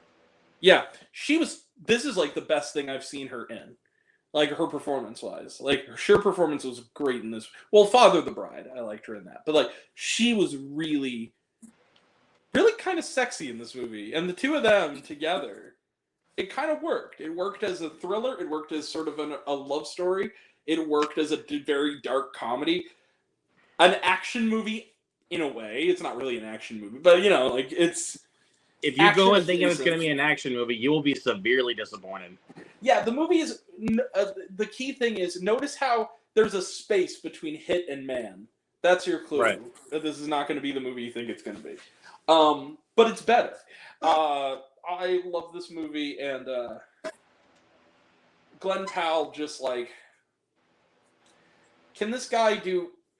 I'm almost becoming angry at Glenn Powell because I'm like, man, you're handsome, you're handsome, you're charming, you're funny, you're a good actor, and you're a good screenwriter, and you were in a Spy Kids movie. Fuck you, Glenn Powell. But no, it's good. 18, Hitman, loved it. Number 18. Glenn, I'll just say right now, Glenn Powell's my dude. Like, He's so cool. all right, number 17. Oh, Grant, I think this is one of the ones you've been waiting for on the list. You mentioned it in your runners up. This is how I'm going to describe this movie. Blood-soaked live action cartoon. Boy Kills World. Okay. I actually thought you were going to mention something else. But yeah, Boy Kills Nope, World. it's Boy Kills World. That's why I said blood-soaked live action cartoon. Luke, would you like a nice, healthy, nutritious bowl of Frosty Puffs? I kicked your ass. But yeah, I love Boy Kills World. I mean, as for someone who loves over-the-top, crazy, bloody action movies, Oh my god. this film was so for me. Like, this film was everything I could have dreamed of a movie like this would be. Bill Skarsgård is such a badass. And also, people stop hating on that Crow movie that's coming out with him. It looks good. It looks good, but I understand in the sense that it's a really tough act to follow because the original is so freaking great. It is, but I mean, but I think Bill Skarsgård's gonna kill it though. Like, let me just say that I think he's gonna kill it. It looks like a different movie too, different tone, And I like that it's different. Yeah, that it looks different. I like that it looks different. It's not just the same old shit. It's something different. The horror elements are more pronounced in this version. It looks like. Yeah, which I'm interested in. And I love that H. John Benjamin, Bob Belcher from Bob's Burgers, is basically playing his inner thoughts. Player 2 is crazy as fuck. Again, the action sequences are fantastic. Dude, they are bloody as hell. Like, I don't. Besides, maybe a couple other films that might be coming out later this year, I don't think I'm gonna think of a more bloody action movie than this movie. Like, and the twist. We're not gonna go into it. It's genuinely fucked up and amazing. Like, it's like kind of chilling the way they pull it off. Like, yeah, I will say though, my only slight complaint with this film is that it's too long. A little bit. They could have shaved 10 minutes. I think it's too long. You could have shaved off at least 15 minutes, especially in the early portion of it. Yeah, but I mean, I love the backstory about this guy. Like, I mean, I love the backstory, but I think they could have just trimmed it down just a little bit. Like, yeah. But I mean, but then again though, dude, Boy Kills World. I'm gonna be buying this shit as soon as it comes out, dude. I'm buying this. Like, it's coming out in a couple days on Blu-ray. I'm buying that shit. It is going up on my shelf. Do you have any idea how hard it is to get a cereal company to sponsor mass murder? You little shit. Yeah, and all I gotta say is this movie kicks a lot of ass. It's so much fun. Yeah. Yeah. So, but honestly, if we were gonna go like by just pure entertainment, this would probably be my number one. But yeah, and I got scolded by a boomer on my Instagram about how dare you recommend this violent, horrible trash to these people. What the fuck, man? All right, dude. But yeah, Boy Kills World's my number 17. The best thing about movie theaters, madam, is that they have exit doors on both sides that you can walk out of. If you do not like the movie, you can leave. Nobody, this might also be nailed another to the floor. Like, this might also be another case in point for me, where if I saw this in theaters, this would probably be easily in the top 10. I saw it twice in theaters. The second time with Ryan, and he also really liked it. So, yeah, again, it would easily be in the top 10 if I actually did see it in theaters. Mm-hmm. But again, I mean, maybe a rewatch might do the trick. It'll crawl back up there, but we'll see. Yeah. But yeah, number 17 is Boy Kills World. Like, and shame on all of you, including myself, that they didn't go see it in theaters, because there was no theater near me that was playing it. Yeah. So lame. But I paid the $20 to rent it on streaming, and I paid $15 more to buy it, because I'm that big of a fan. Dope. All right. Move on. Number 17. Number 17. Dear Garfield, you greedy orange lasagna-eating money-making bastard. How the fuck did you make more money first weekend worldwide than this movie? 17, Furiosa, a Mad Max saga. You talk great prequels. This is one of the best prequels ever made. And I'm going to talk about that later. I know you are. George Miller, you brilliant, crazy-ass old madman, you. This dude is in his, 80s almost. And he is still making these pedal-to-the-metal crazy movies. Yes, I know not everybody loved 3,000 Years of Longing as much as I am. I did. But the thing is that what I love about George Miller is The dude, whatever project he does, he is ambitious as fuck. He makes movies the hard way, and he makes them movies that take genre things and make them challenging, make them interesting. Mad Max Yes. Fury Road did it. Fuck it, Babe Pig in the City did it. God damn it, that movie's underrated. Yeah. And this movie does it. This is a movie that is powerful. And then also, all of you fucking man babies who make the video about how Anya Taylor-Joy is a woman, therefore the movie didn't make money, and Garfield was clearly better because it made more money. You can go fuck yourselves. And you can also go eat a dick. No, it wasn't. You're fucking wrong. It wasn't. Number But 17. regardless, Number 17, Furiosa Mad Max Saga. What a lovely day indeed. My number 17. I fucking love it. I'm gonna talk about that later for sure. Great movie. Number 16. Ho ho ho. I'll just say, some people are gonna like this. All I got. I don't know what to say, but to tell you what it is. Bad Boys Ride or Die. You know what? It's not on my list. I really loved Bad Boys Ride or Die. It was a lot of fun.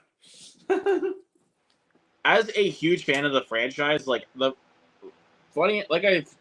told the story before, but the original Bad Boys was the first R-rated film I actually ever watched. I love those movies. I love. So I have a special connection with that original film. 2 is awesome, cheesy fun.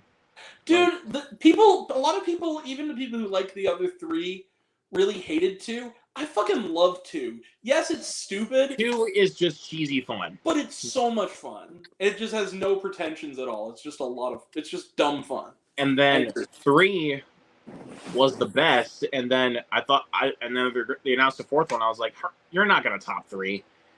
Michael And says boy, his oh number boy. one is, Michael says his number 1 is Dune Part 2, by the way. Go ahead. When I saw they were making a 4th one, I was like, you're not going to top for Bad Boys for Life. Michael, I respectfully disagree, but Yeah. go off, King. Okay. So, anyways, like I said, I didn't think they were going to top Bad Boys for Life, and lo and behold, they did.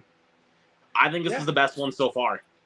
It's the best one so far, and also for longtime Bad Boys fans, what they do with Reggie in this movie is fucking awesome. Legit wanted to stand up and shout, "Yeah, Reggie, let's go!" Dude, I was in a theater. There was actually a woman with like a 7-year-old girl behind me in the IMAX.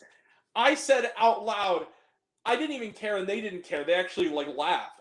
When he showed up and went to that like little weapons room and grabbed his little gun and just like was kicking the ham salad out of all those fucking dudes.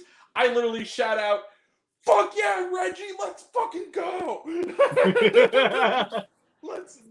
Are you ready? You ready? Let's get it out. Yes. Bad Boys Ride or Die was just a blast. I loved it. I loved it. I wish I got to see it again though, but unfortunately I didn't. But I did pre-order that steelbook, so that will be in my possession here pretty soon. But yeah, Bad Boys Ride or Die is my number 16. Too good. Is that Skittles on the counter, Marcus? It's like, that's not mine, Mike. Yes, it is. Look, man, I actually need a ginger ale. It's like you got 60 seconds. Get a ginger ale and nothing else. Okay, Michael, agreed. But here's the thing. My issue with it is not that it was only a quarter of a movie. My issue was with everything else. We will get to it next week. But here's the thing. Respectfully, Michael, I've gotten comments from people who are like, "Oh, you just don't like Kevin Costner. Oh, you just don't like this, this, and this. Or you just want it to be Dances with Wolves." No, I know it's not going to be Dances with Wolves. I do like Kevin Costner. I just didn't like the movie as a film. It's not that it had an open ending or it was only part 1. It wasn't that. It's just not a good movie. And again, to me, if you liked it, God bless, man. You can have it. I'm not taking it away from you, but like, right. And again, I'm glad you're expressing it here. Like, this is the place to do it. So yeah, if that's awesome, bro. I'm glad you liked it. Yeah. Yeah. All right, go to your number 16, good sir. Thank you, Michael. You're a cool guy. Thank you. I appreciate it, bro. See, ladies and gentlemen, including some people who will remain nameless, that's what civil fucking discourse looks like. Learn from Michael. Yes. We can disagree and not be assholes about it. All right. Anyway, moving on. All right. Number 16. Number 16? Hey, Luke. Yes? This requires a sound effect. Oh, shit.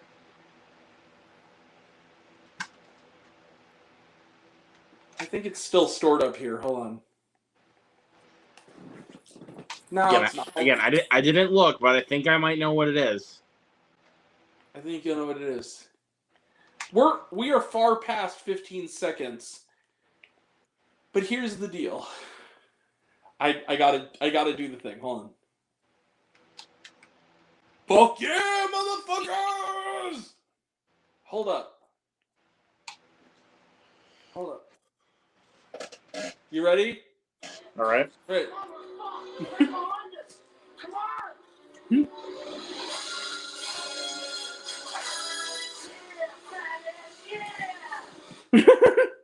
Monkey Man!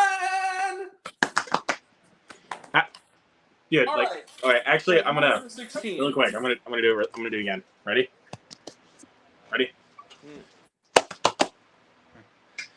Again, I have to, dude. Because This is my ride. I call her Nikki Minaj. Like nice Big bumper, bumper? nice headlights. that's boogie. This boogie. Monkey Man kicks ass. I can still taste the blood from the ass kicking Dev Patel gave me in this movie. I love this movie. This movie is how you do act. This movie and Kill, quite frankly, if I were to put that in there, are an example of how you do action cinema well. You imbue the action with character and a storyline that has emotional investment. What I love about this movie is that Dev Patel has essentially made a Bollywood-flavored variation on Korean action revenge cinema, and has made one of the best action films I think I've ever seen. This is good storytelling, it's good visual storytelling, it's good narrative storytelling, it's well acted, it's gritty, it's ugly at parts in the ways that it needs to. It goes to really, really dark, fucked up themes, but it never exploits them. It all serves a point, it all serves a purpose. It's political, it has to do with the politics of India, it has to do with it has great trans representation in the people who eventually team up with Dev Patel in this film. It's a movie that says, look, that says what Kill Bill also said really well, which is that vengeance is never a straight line. It's a loop. It is a devastating loop. There's no respite from vengeance, only the pain of knowing that nothing you do can bring the dead back. And this is what this is about. And it's beautiful, it's violent and visceral, and it's Dev Patel has staked his place as a great new action star and a filmmaking voice that we all need to hear. My number 7, and it's somehow only number 16. That should show you how good the next 15 movies are. But yeah, number 16, Monkey Man. It's a goddamn masterpiece. I love this movie. Again, I've seen it 3 times. I've seen it 4 times. It's a great movie. Yeah, dude. I mean, dude, like I said, Michael, the worst film of the year on my list is not Madam Web because it's on the bottom of the list for one reason. It's so bad it's good. And those never are the top for me. They're always the bottom. But it is a bad one. Yes, it is not a good movie, objectively. It is really bad. I agree. I said this the other night, and I'll say it again. Just that scene, after he does that double kick, in the boxing ring. Damn. Every time he does he does the pumping. Yeah, just dude, I'm just I do it along with him because I'm just so motivated. Because I'm like, oh, flash the owl. I am pretty sure you don't need to have a Roku TV to watch it. All you need to do is have the app downloaded on one of your devices, and you can watch it. Yeah, but he wanted to know how to watch the Simi Valley movie. Oh, gotcha. But it's a Roku original. Yeah, just Basically, you don't need the Roku TV. I have a Roku, but you don't need it. You just need to download the Roku Channel app, and it's on there. So there you go. But yeah, but I'm gonna do this again when I talk about it, because it's much higher on my list.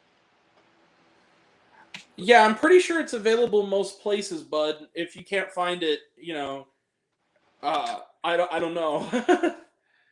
Sweet. Oh, okay. Sweet. Splash the Owl. Thanks for that. No, if you like the show, you'll really dig the movie. I really liked the show, so I really dug the movie. All right, go ahead. Yeah. Sorry. 15? Oh, 15.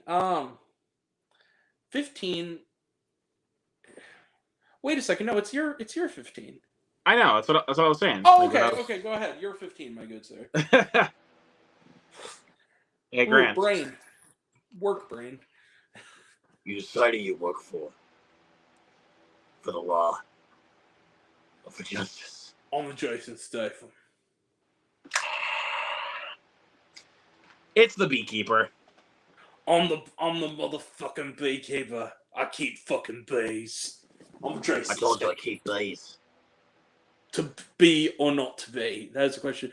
Man, it's not on my list, but you know what? I love that movie too. It's so much. It's another one that's so much fucking fun. I think I'll pick the bee. Oh my god, dude! What a return to form for him after last year's. And this film is responsible for me getting on a big Jason Statham kick. I know. Like, I bought a bunch of Jason Statham movies. I watched a lot of them, and even watching this film made me remember why I love Jason Statham as an action star. Dude, you're not kidding. You even watch the weird, obscure shit. Like, you really exactly. Like, I watch a lot of the obscure stuff that Jason Statham's in. Yeah. Like, I was really like, and I saw this movie in theaters 3 times. I saw it 3 twice. times. Yeah. I saw it by myself the first time. It was opening weekend. I took Justin to go see it, and he loved it. And then I took my mom to go see it, and she liked it. So, Dang. Yeah, I mean, Jason Statham is pure badass. I will say the only slight problem I have with this film.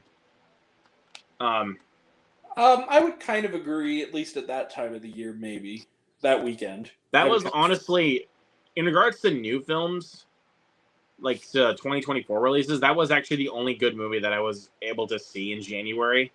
Let me double check that actually. Because for the rest of the month, I got 2023 releases, which I saw. I saw Anyone But You, The Boys in the Boat, and Godzilla -1. Well, Mean Girls and the Book of Clarence were good though. I didn't get the Book of Clarence. Oh, okay. And I didn't watch Mean Girls until streaming, and I didn't like it. So. I know you didn't like Mean Girls. I saw Mean Girls twice because I saw it with my family when I was over in Utah because they really wanted to see it, and I said, "Yeah, I'll go see it." I didn't like it, but yeah, I'm glad you did. But with the Beekeeper, the second time I saw it, I'm not even joking you. Here's a little funny story.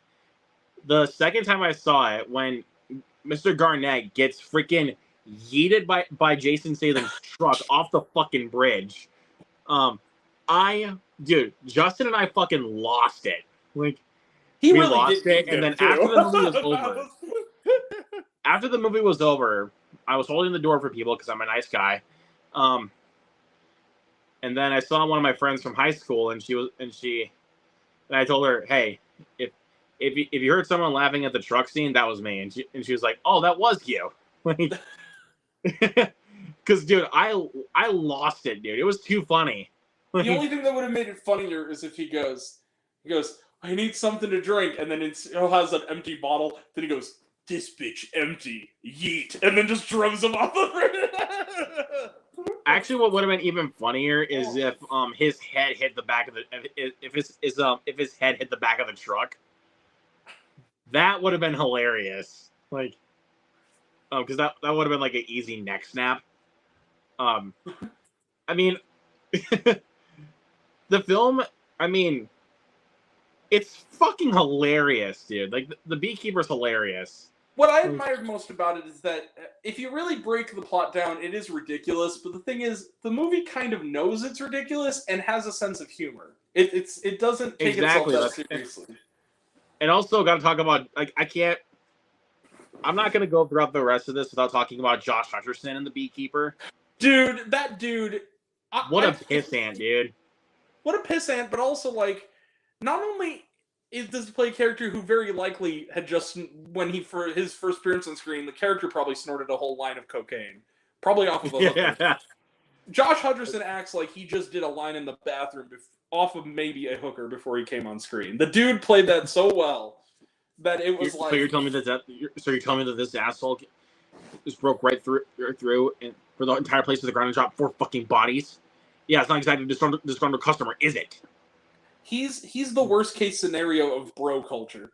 Like he's the end game. Yes, and again, just that, like, again, spoiler warning for you guys that not see the Beekeeper, which if you haven't, go to Amazon Prime, watch it now. As soon as Josh, like when Jason Statham comes in where the Danforths are at, and he gives that line, you decide who you work for. When Josh Hutcherson was like, "Fuck this, bye, mom," I was like, "Oh no!" And then out of nowhere, Yeah. I was like, "Yes, thank God, yes." I was so satisfied by the end of that, dude. I was so satisfied. You pull out the toy gun and it just smash cuts to that thing from the JonTron video. It's like boom, you Like he was just like, fuck. "Bye, mom," and then pulls out the gun like a fucking quick draw. When he, Jesus Christ. but yeah, I love the Beekeeper. I've seen it 4 times in total. Kicks ass. It's a lot of fun. I agree. I want to point out, I just want to remind you, when we get to 10, we also have to mention Dave's choices. Oh yeah, that's right. So I just want to keep that in mind because we're blowing through these, and I just want to make sure we don't forget about him. Right. Okay, so my number 15. Also, it's taken us 2 hours. We're officially halfway through the list, everybody. Holy shit. So number 15. Number 15 is if you don't know what I'm doing, go watch Shea Frillis. Just go watch Shea Frillis anyway. He's awesome. Number 15 is horrifying. My number 15 is one of the best horror films of the year that is not technically a horror film. It's actually a documentary, and that is The Contestant. This movie is fucked up, but really quick, while you're talking about that, I'm gonna go use the bathroom. So okay. So yeah, you can continue, and I'll be right back. Turn on the fan now. So yeah, number 15 is The Contestant. So this film,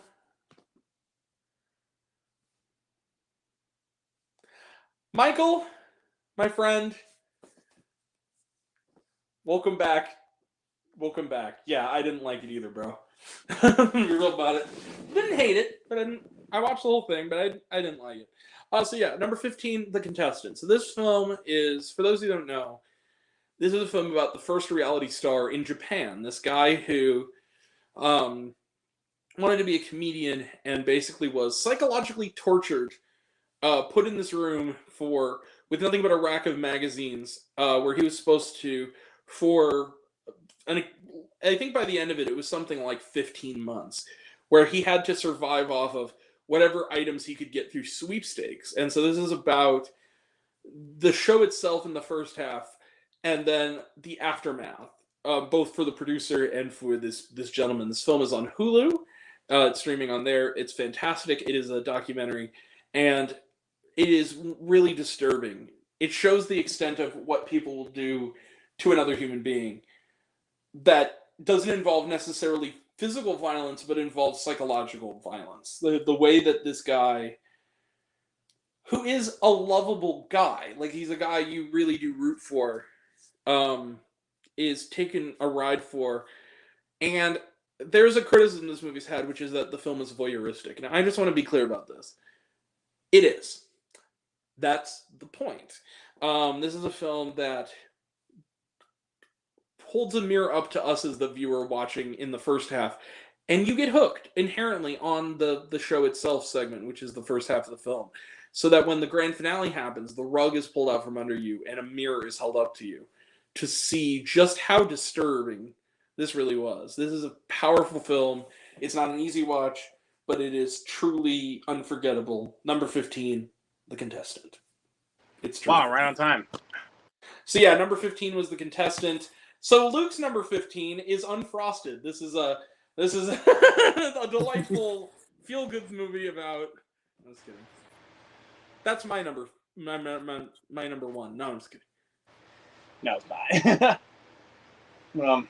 Suck it, they who must not be named. It's on my list. No, I'm just kidding. Go ahead. All right. 14. 14. Speaking on dumb, cheesy fun. Mm-hmm. God.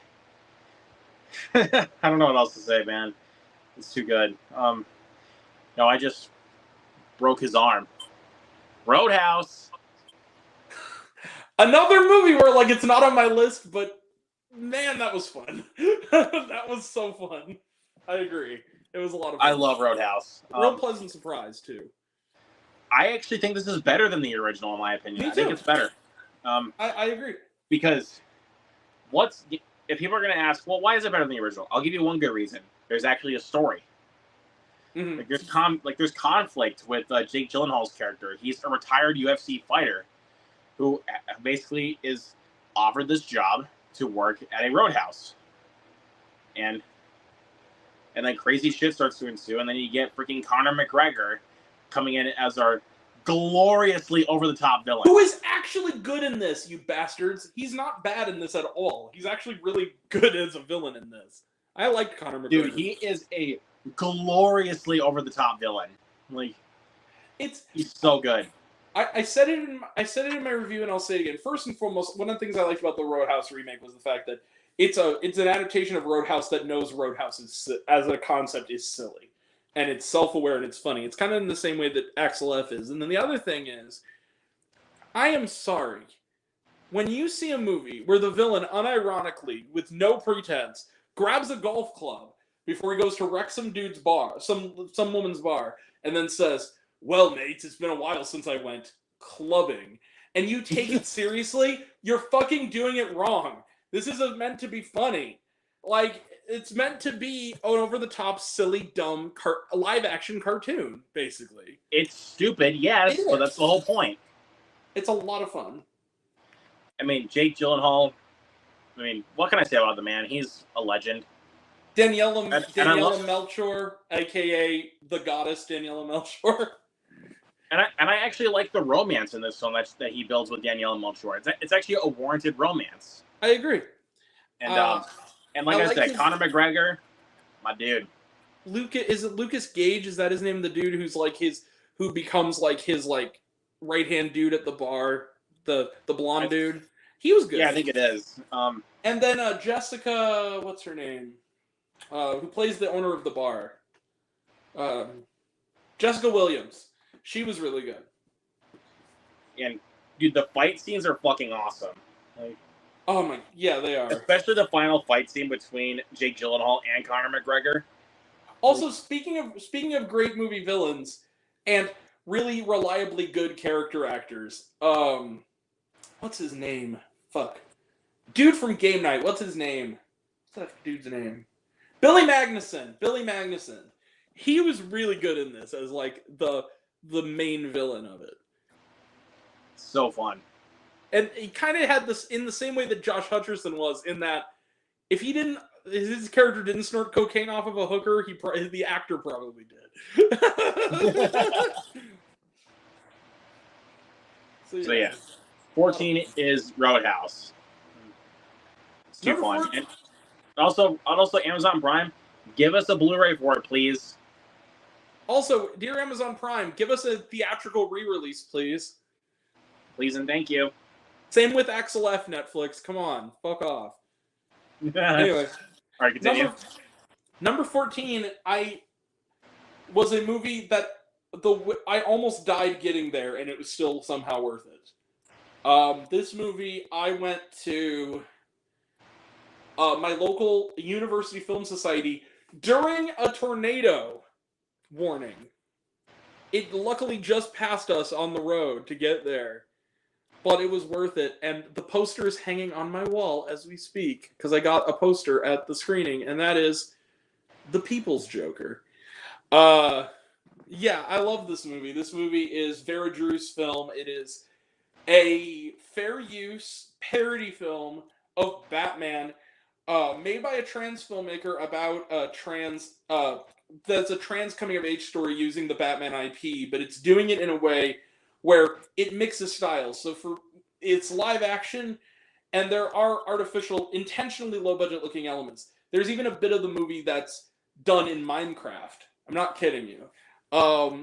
She teamed up with all these artists to essentially make this sort of almost experimental collage parody movie that is funny, is weird. It feels like an Adult Swim movie, but it's funny, it's weird, but it also is genuinely moving and genuinely profound about the coming of age, especially when it comes to being LGBTQIA+. So yeah, The People's Joker is a movie that the people should see. It's my number 14.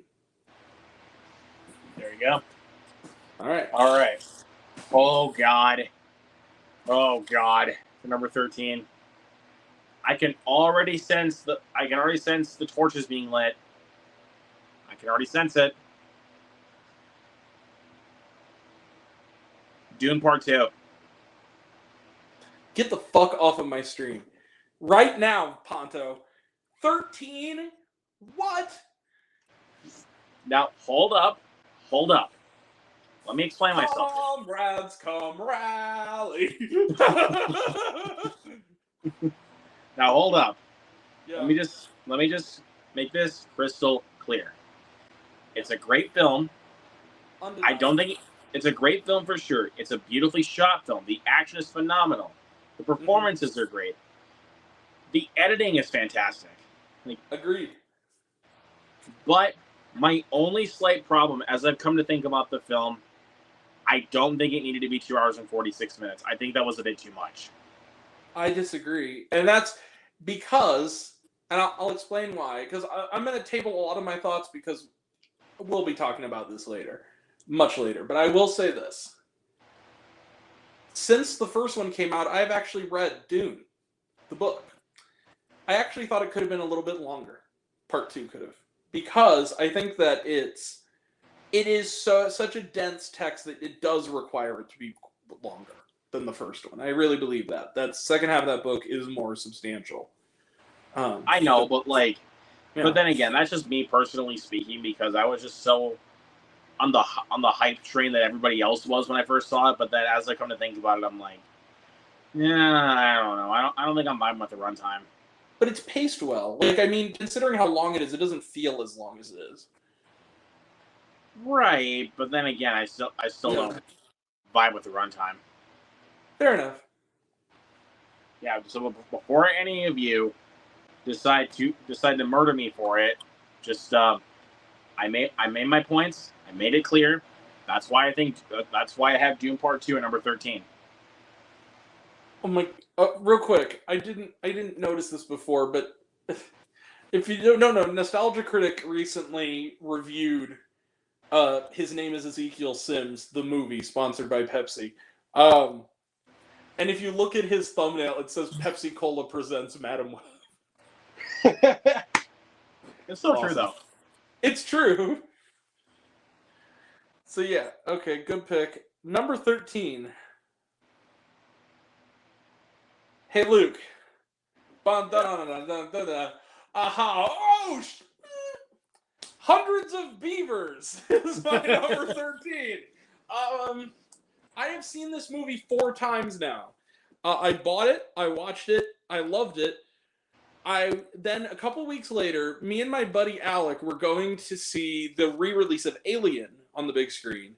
And I just happened to ask him, dude, I know that we're not going to get out until 10, but do you want to come back to my place and go watch some Beeves?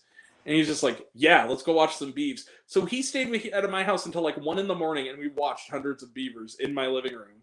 And then right afterwards, I watched it again, and then it wasn't even a movie. The Opera House in St. Louis was doing a fan screening of it like a couple of weeks back. My mom hadn't seen it, so me, Alec, and my mom went with a packed, very enthusiastic audience to see Hundreds of Beavers. So I've now seen it 4 times, one time projected.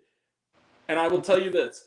This is one of the funniest films I've ever fucking seen. This is one of the best comedies ever made. If you don't laugh at this, this is one of those cases where, like, if one part of this doesn't at least make you kind of belly laugh, you have no sense of humor and no soul. Like, it's one of those kinds of movies. It's like Black Dynamite. There are these rare movies where, like, if you don't at least chuckle a couple times, you're not a human.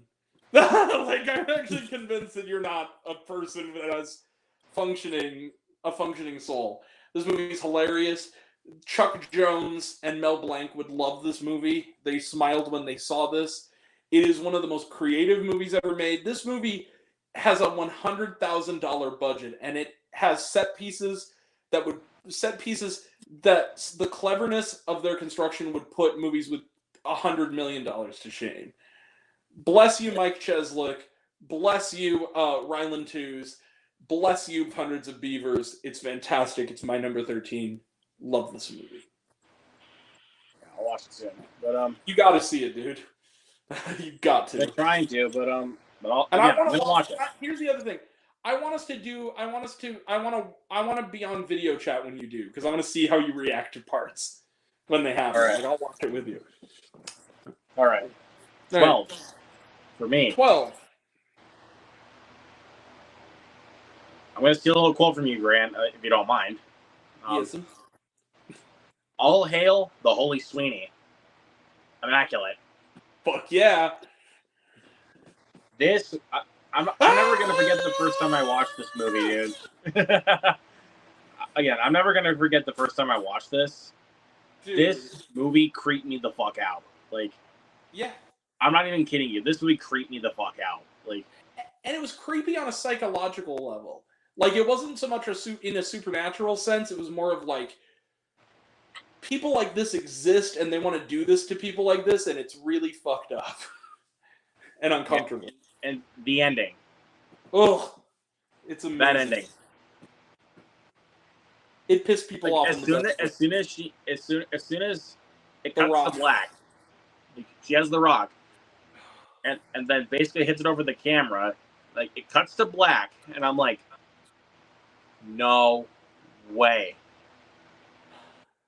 Like, I was like legit blown away. Like, Sydney with what they Sweeney did. is an amazing actress. Like, I know people who still think that she's not all that great. Bullshit. After this movie, see Immaculate and then tell me she's not a phenomenal actor.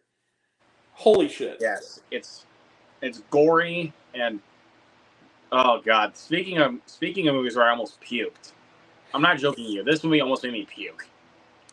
I was the only person in the theater for that movie, and that actually made it a little bit scarier. I'm gonna be real about it. Oh man, such a good movie though. Again, if you guys missed Immaculate, check it out. It's great. That's my number 12. All hail the Father, the Son, and the Holy Sweeney. Hell yeah. Yes, sir. And the House of Gucci. All right. Go for it. Number 12 is a movie that will not be on anybody's list that is on here today. Very likely. Number 12, I actually saw with my aunt. I saw it with her at a matinee during the day at an art house theater that is 45 minutes away. And you know what? It was worth it. It is a almost 3-hour-long French film. The Taste of Things is my number 12. This is a love story done perfectly. And also a food movie done perfectly. This is one of the sexiest films I've ever seen. Not so much in that there's a lot of sex in it, but in the fact that, like, the emotions of the characters and the romanticism of it are sexy. The food is beautifully prepared. It's the kind of movie where the first 20 minutes alone is a near silent montage of just these people cooking these meals and serving them. And it's exhilarating because it's shot so well.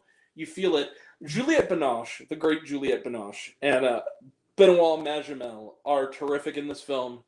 And this is just a beautiful love story. It's heartbreaking, it's tragic, and it is unforgettable. My aunt also loved it, and she very rarely likes art house films, but she loves French movies because she's been to France before. And this is IFC put it out, so it should be on AMC Plus. Please check out The Taste of Things. It's long, it's slow, it is slow cinema. It's it's almost experimental at times, but it's a beautiful, beautiful movie. It's my number 12. The Taste of Things. All right. Number 11. All right. Talk about. 11. Let's go back to pure entertainment. Hitman. Yay!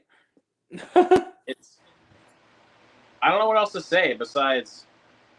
Glenn Powell is my dude. It's well written. It's entertaining.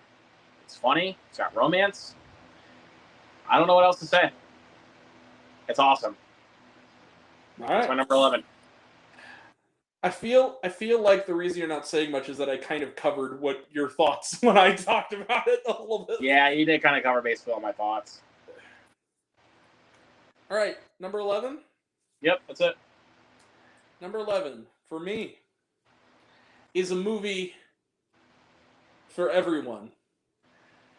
Men, women, sports fans, art house film fans, mainstream audiences, and tiny boyfriends. Challengers is my number 11. Now, Luke, what the fuck is wrong with you? Why is this so low on your list? This movie is the hottest film I've ever seen involving sports. This movie eats the lunch of every supposed erotic movie that has come out just by having sexy tennis. We're talking 50 Shades of Grey eats its lunch. All of its sequels. This is a true movie about the kink of passions and what it causes in other people. Zendaya, Mike Feist, and Josh O'Connor are terrific in this movie. They are amazing. I said it before, and I'll mention it again, but Zendaya, every movie role I see her in now, it makes me remember less that she started out as a Disney kid. Like, she's such a movie star. Like, just the magnetism of this woman is just truly fantastic. This movie is, whatever metaphor you want to go, love is a game, it's a tennis match, yeah, sure, whatever. This movie, Luca Guadagnino is a fucking genius. Everything that man touches is terrific as far as I'm concerned. And Challengers, which is, you could argue, his most accessible mainstream movie, is still very much Luca Guadagnino. It is his handiwork at play. You can feel this movie. This movie is like, it's not just that you're watching it and you're hearing it. All your other senses are, you can barely taste this movie. It's visceral. It is well acted. The score is great. The tennis scenes are very tense and well done. And the ending is perfect. I'm sorry, Luke. I'm going to have to completely disagree with you on the ending. The ending is...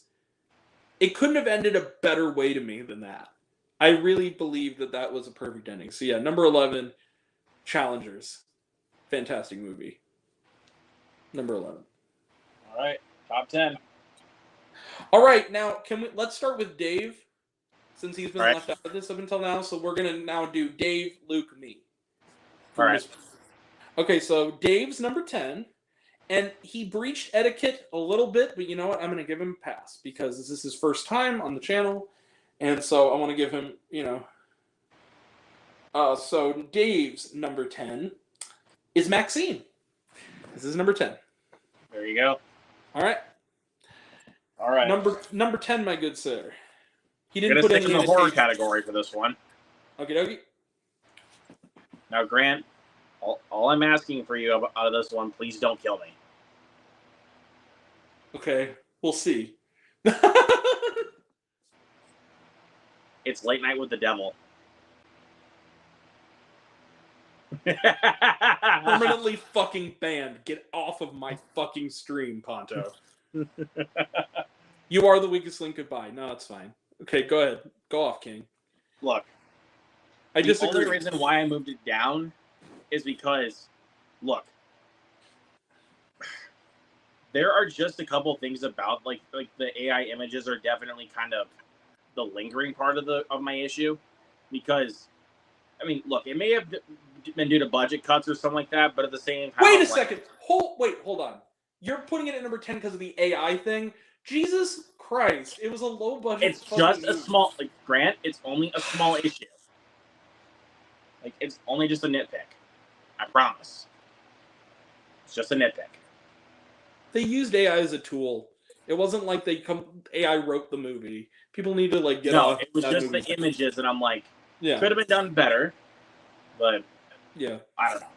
But David Dastmalchian, terrific. Holy dude, I love that man. I love the 70s feel. I love the talk show feel of the film. Those last 15 minutes, Perfect. literally made, like, when I was watching it the first time, I literally wanted to just drop my phone and run. Dude, that last little 15 minutes where, let's put it this way, they break the form a little bit is absolutely show-stopping. Like, Yeah. in more ways than one. Like, Yeah. But yeah, I'm Late Night with the tabling- Devil is my number 10. Again, I want to watch it again and maybe see if it'll go back up. But Please just, do. again, this is just personal. This is just personally for me. I'm tabling my thoughts because we will be talking about this in the near future on this particular stream. So that's all I will say. All right. My number 10 now? Yep, go ahead. Number 10. All right. We're getting to the good movies here now. Number 10 Yep. is a movie that I feel like I'm in a small boat on, although I'm pretty sure you're going to mention this movie too, but I have now seen this movie 2.5 times. I saw it twice full, and I saw it a third time with walking in 30 minutes late because I had an ulterior motive for going. I think you know exactly what I'm talking about. Number 10 is The Bike Riders. It's on my list. Okay. Good. Very good. Bike Riders is my number 10 because, speaking of filmmakers that you can practically touch the worlds they built, Jeff motherfucking Nichols. That dude is one of my favorite filmmakers, and his movies divide critics sometimes because I think his movies are movies that the vibe and the world are kind of what they are. They're not plot movies, really. They're movies where about environments and the people who are in said environments. And it's an experiential situation. Yes, The Bike Riders doesn't have a plot, but so what? It's a movie about a group of people, a period of time, and the world they occupy. That's the plot. And everything is fantastic. Austin Butler is really good in the film. I liked him a lot.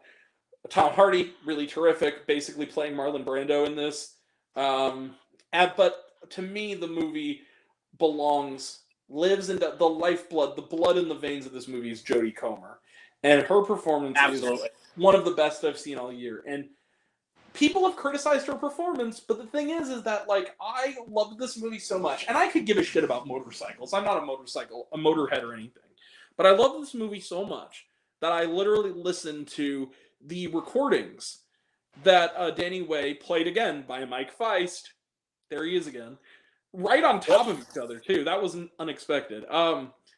The recordings he did of his interviews with Kathy, and the voice is spot on. Like, it's not over the top when you hear the woman's actual voice. Like, it's really that close to it. Yeah, I loved The Bike Riders. It is my number 10. It is very likely going to be in my final top 30 of the whole year come January-ish. I love this movie. I'll talk about it in a little bit, in a little while.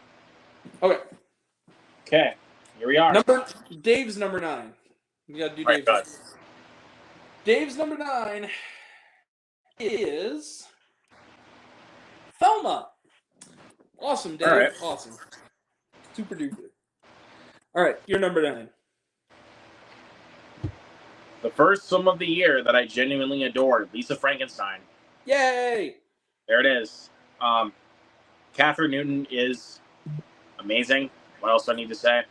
I love her so much. I loved Cole Sprouse as the corpse.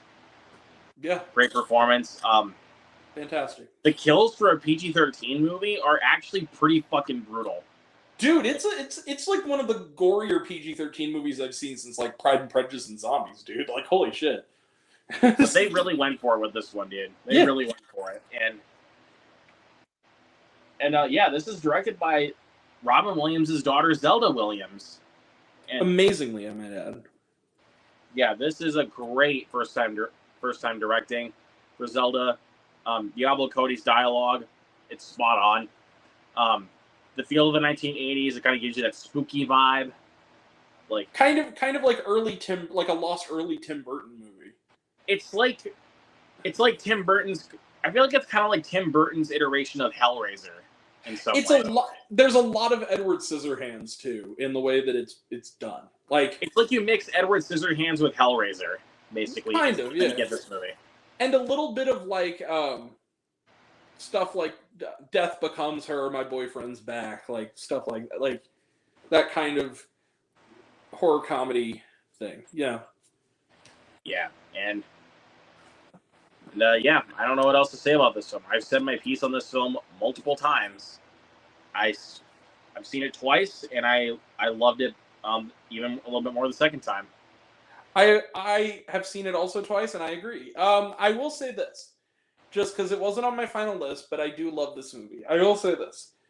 One other performance that I think deserves mentioning, particularly because that was one of my most liked and retweeted movie score posts ever, and it's because of apparently Liza Soberano, who plays the stepsister in it. Who I actually thought she was really likable. I liked her in that movie. I liked that she was a more complex character than you would expect from the type of character she is. You think she's going to be. But apparently she's, this is her American debut. She's like a supermodel and like a famous actress in the Philippines. And so she has a massive fan base, and a lot of them just really liked that I liked the movie. There was a lot of her fan pages, but like there's like 100 of them. So thank you to I'm also part of the Liza Soberano train. She's very good. So thank you for all the love on that end. So yeah, good pick. Good pick.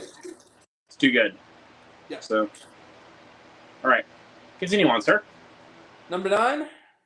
Yes. This is a movie I feel like I am the only one who saw it.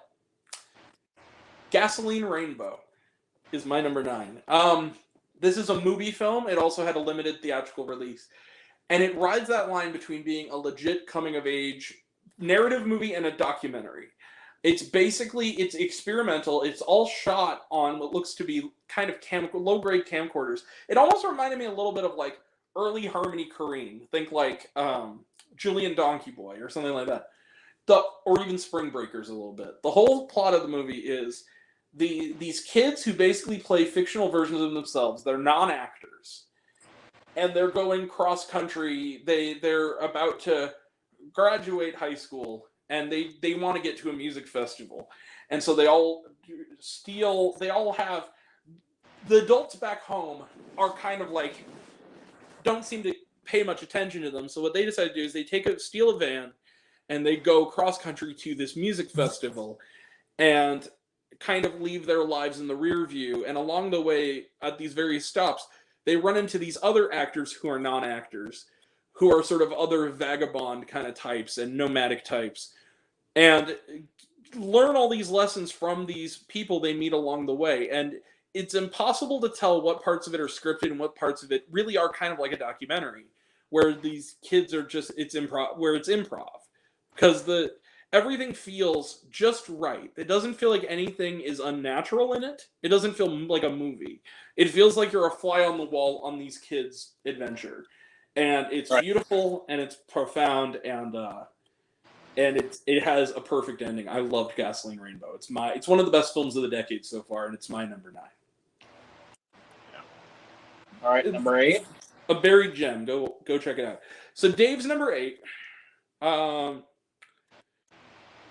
is Challengers. All right. Good pick.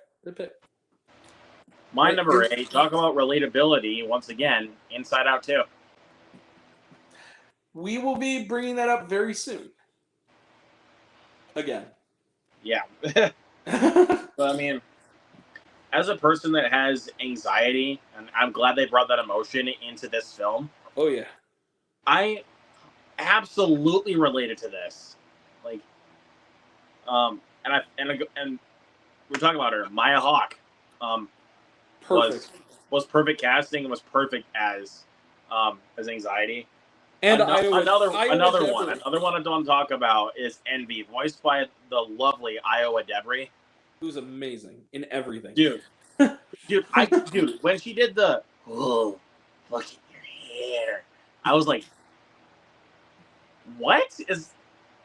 who's that? And then she's like, look at her hair. I was like, oh, that makes sense. If you guys want to see a really great thing with Iowa Debris that's not a movie, go on Hulu right now and watch The Bear. It's fucking amazing. But also, if you want to kind of learn her voice work on that film, go watch her interview that she did with Jimmy Fallon. Yeah. Go watch that because. And Bottoms too. Yes, go watch Bottoms. Ninja Turtles, she's in that too. Theater Camp. She was in a lot of good movies last year too. That's the other thing.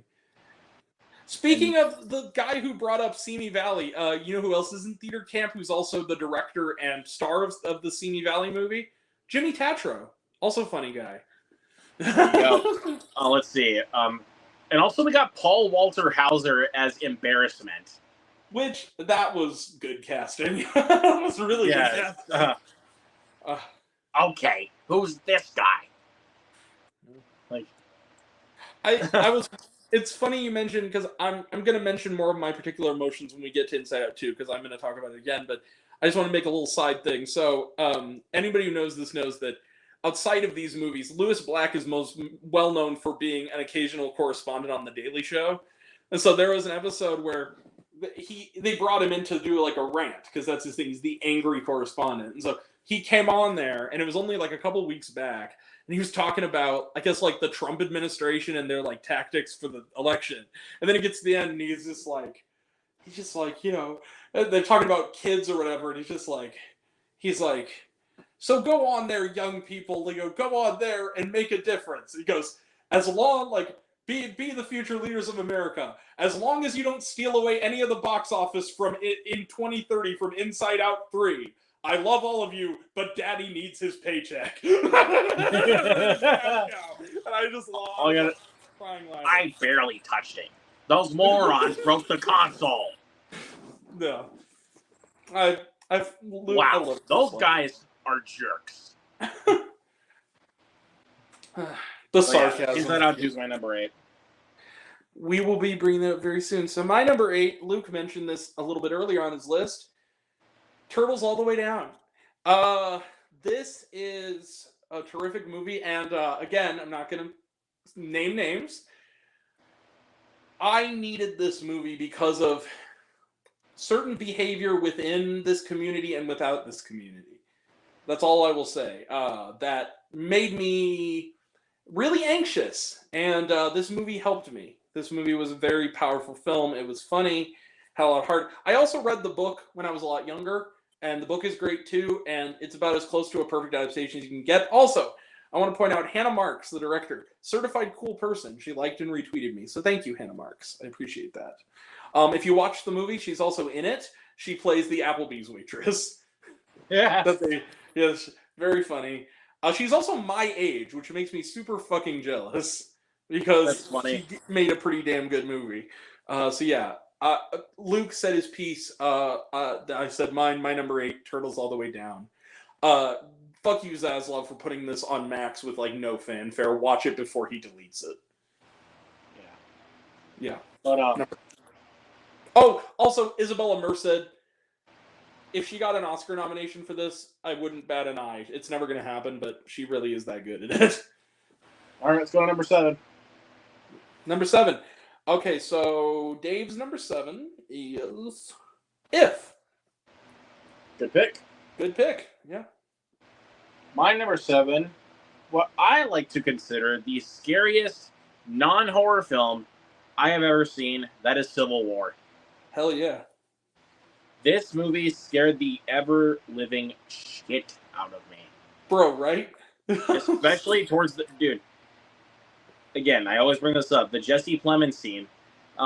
When Kaylee Spaney is pushed into that hole full of bodies... Dude! I'm not even going to lie to you, dude. I almost jolted up from my seat and ran. The scene Because with I was Jesse, so scared.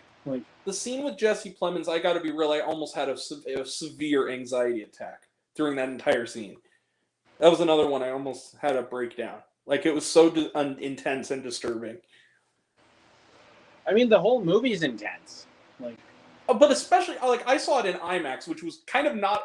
It was the perfect way to see it, and it was also kind of the most imperfect way of seeing it because everything was just louder and more intense. It's an intense as hell movie, man, but all I will say, man, just...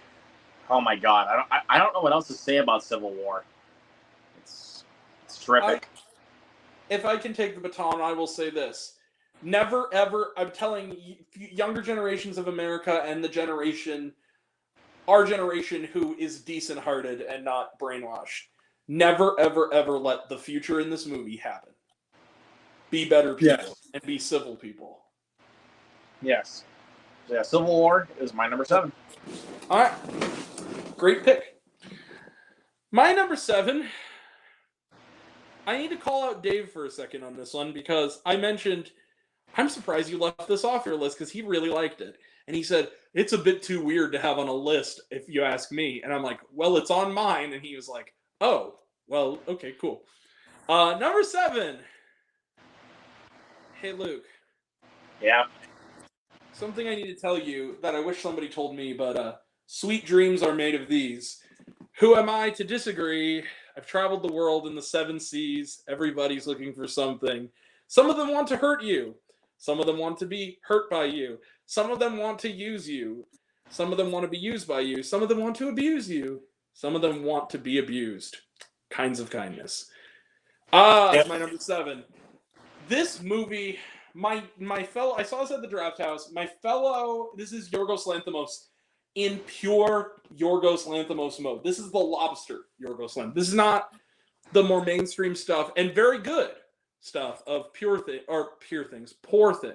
This is cold, mean-spirited, dark as fuck humor that you are either going to like it and enjoy it and laugh, or you are going to leave early in disgust, and then overhear somebody talking about it in the lobby and want to punch them for saying it's good. It's that kind of movie. You know who you are. I was in a theater that was pretty packed, and I mentioned this to you.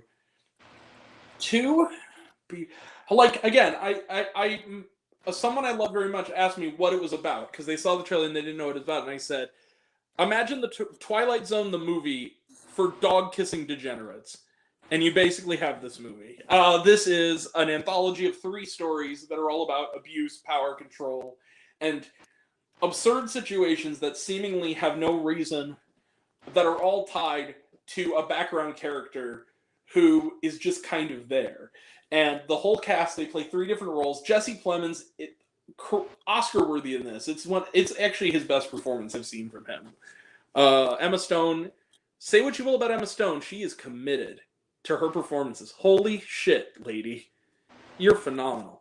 Hong Chow is great. Joe Alwyn completes the every movie I see Joe Alwyn in makes me realize why he and Taylor Swift broke up, because he always plays a fucking creep.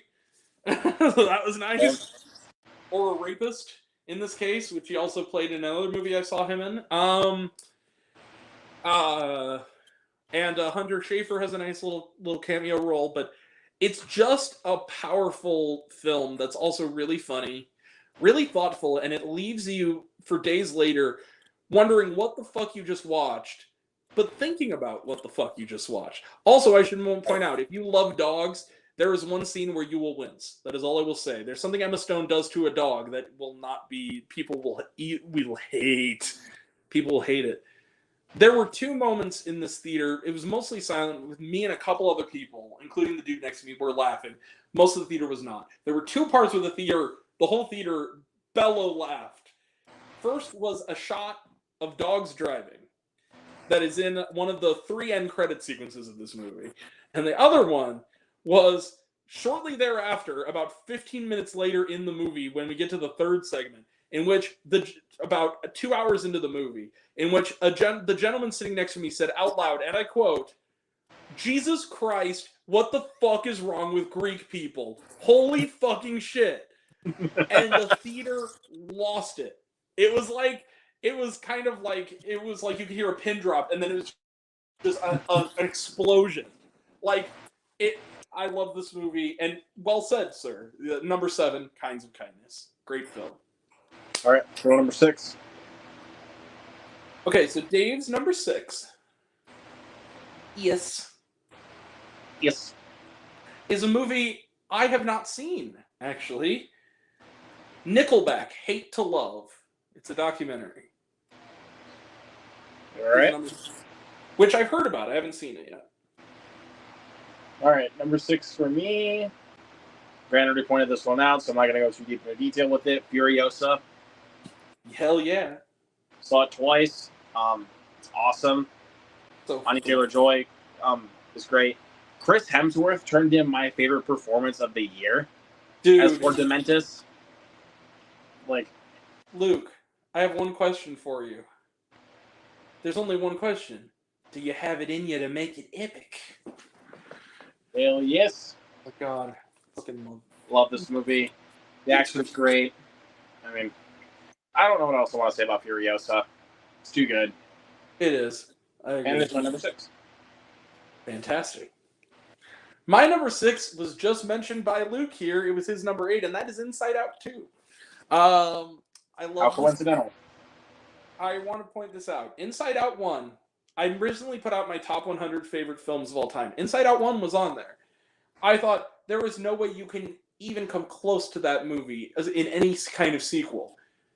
And then Inside Out 2 started, and within minutes, I had that warm, glowing smile of acknowledgement that I'm watching something special. This is, that I had with the first one. This is the best Pixar movie with a 2 next to it since Toy Story 2. This is, after the shit pile that was Elemental, this is a return to form. This is Pixar firing on all cylinders. And watching this movie, it's one of the funniest films of the year. It's one of the most moving films of the year. It's as a family film, it works. As a psychological drama, it really works. As a comedy, it works. As satire about the life and coming of age, it works. As a sort of family story and growing up story, it really works. As an adventure, it really works. Everything as a spoof of crappy preschool children's shows, it really works. This movie is funny, it's heartfelt, and we mentioned anxiety as portrayed by Maya Hawke. Not only the depiction of her anxiety, but the depiction of anxiety attacks in this movie is perfect. And what I love about this movie is it's in an environment where kids' movies, even good kids' movies, feel the need to treat life like an easily solvable situation. Treat the lives of being young with kid gloves. This is a movie that says, look, you're gonna come off as a shitty person sometimes. Part of growing up is making mistakes that are really serious mistakes. And at the end of this story, Riley isn't everything that happens to Riley is not completely resolved. There is stuff that is left. Her choices have an impact that is not resolved fully at the end of the film. But what makes it a hopeful movie is that it's a film about how the only way human beings can function is if every emotion they have coexists and can also the blows that they take to their own mental health can help them grow as people. This is a beautiful film. I loved it. It's one of the best films of the year, and it's one of the best sequels ever made. Number 6, Inside Out 2. A miracle. I cannot believe this movie was as great as it was. It's miraculous. And I cried like a baby, just like in the first one. So yeah, it's my number 6. Number 5, I'm not going to go into too much detail once again because Grant already pointed it out and pretty much had all of my, pretty much kind of summed up my thoughts. The Bike Riders. Yay! So, oh wait, I forgot Dave's number 5. Yeah, we did. Sorry, buddy. Hold on. That was my fault. I got too ahead of myself. Yeah, my bad. His number 5 is Love Lies Bleeding. I'm going to kill 2 birds with 1 stone. That's my number 4. Well, no, you wait to kill 2 birds with 1 stone, sir, because you already said you're number 5. I got to do my number 5 first. That's how it works. If we're right next to each other, then we kill 2 birds. Remember? Fuck me. So table it. You'll have your moment. My number 5 is, and I will let you table this because I'm sure it'll be a lot higher than it is on mine. My number 5. Hey, Luke. Yeah. We Are the Pink Opaque. I saw the TV glow. That's higher. You know a movie is perfect when the only flaw in it is the fact that Fred Durst is in it at all. Is the only flaw you can possibly think of. This movie, I got the best review ever, which is from my brother, who texted me that he watched. I saw the TV glow and said, I don't know what you see in it. I didn't like it as much as you did. But the thing is, he then said, but I kind of want to watch it again. And then the next day he said, watched I saw the TV glow. It's perfect. It's a masterpiece. Yes. Ditto. Jane Schoenbrunn, they are an amazing filmmaker who, if you haven't seen their first film, We Are All Going to the World's Fair, it is also terrific, and it is a kind of a demo for this movie in a lot of ways. This movie is a brilliant study of growing up growing into your identity and fandom. It's a film that has a lot to say about how our identities are tied to the media we consume when we're young, and how it has an impact, an all-consuming impact on us. And the performances are terrific. Bridget Lundy Payne, terrific. Especially one of the most haunting, beautiful scenes of the year, which is this monologue that is all one shot in this sort of, under this like little tent area. You know which one I'm talking about. Yeah. Where it follows her, and it's a oneer, and it's a lengthy monologue. It goes on for a good 5-6 minutes. That is utterly powerful, and it leads to an ending that, to me, psychologically, is one of the most heartbreaking endings of any movie this decade. Number 5, I Saw the TV Glow. Yeah. Beautiful movie. Great movie. Yeah. Yeah. All right. I kind of already gave away my number 4, so you can go with Dave's number 4, and then you can go. Okay.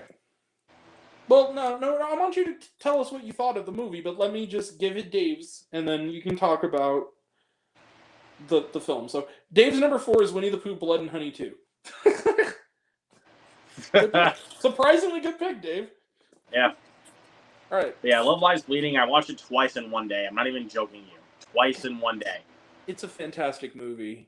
It really is. First time I watched it, I was like, this is a fantastic movie.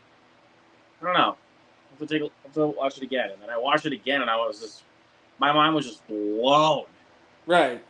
At how good this movie was. So yeah, I had to watch it twice, dude.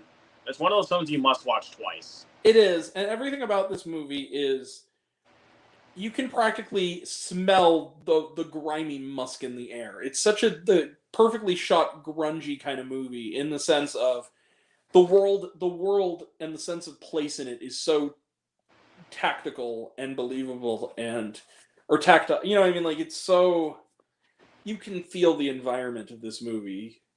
It's just, and the sleepiness of it. It's so well done. Yeah, good pick. Really good pick. So my number 4 then, gent? Yep. My number 4 is a movie, literally, I'm telling you this right now. I have not met a single person in this country who has seen it. I will say that right now, even though it is not only available to rent, it is on Paramount Plus. So you should be watching it right now. My number 4 is North of Normal. This is a really incredible coming-of-age film. Sarah Gadon, who is one of our finest Canadian character actresses, gives a terrific performance. A great use of Can't You See, the song Can't You See. It's set primarily in the 60s and 70s, so that's very telling. It's kind of like, have you ever seen, Luke, that movie, The Glass Castle with Brie Larson? Yeah. Imagine that, but Canadian and a little bit better. And it's this movie.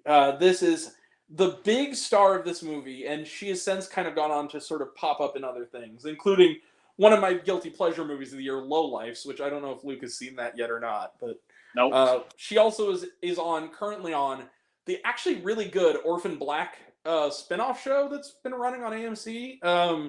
Her name is Amanda Fix, this actress. She's a newcomer Canadian actress who is, for my money, giving one of the best performances of the entire year in a movie that nobody has seen.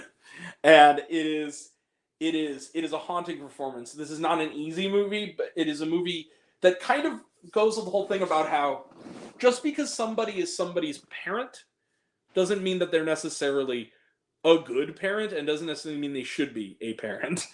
And this is the story of one such circumstance. And it's a beautiful movie. It's haunting, and it's a beautiful, raw, real, palpable film. And it has a 100% on Rotten Tomatoes. So like everybody should see this movie. It's only 90 minutes. Go watch it. Number 4, North of Normal. All right. Great movie. What's Dave's number 3? Dave's number 3 is Immaculate. All right. All hail the Holy Sweeney. Indeed. Yep. My number 3, again, sticking in the horror category. Again, talk about a blood-soaking good time. Abigail. Yay! Fucking adored this movie, dude. How about this? Fucking bite me. What can I say? I like playing with my food. Sammy, those are fucking onions. That was my favorite line of the whole movie. It's like, it's the way he delivers it, because she comes in and he goes, I think I got garlic. Sammy, those are fucking onions. Sammy, those are fucking onions. Right. And he's like, all right, let's go kill us a fucking vampire. The way he says it, though, too, how exasperated he sounds. He's just like I'm surrounded by idiots. Can we talk about another young actress who's going to be a movie star, Alicia Weir, please? Absolutely, yes. She was great in this movie. She was great in Matilda the Musical. She was also really great in a supporting role in one of my other runners-up, Wicked Little Letters. This kid is a phenomenal actress. She really is. Yeah. Incredible. Also, amazing in this movie. Also, the scene where Catherine Newton falls into the body of the pool of bodies. Disgusting. The dance sequence, though.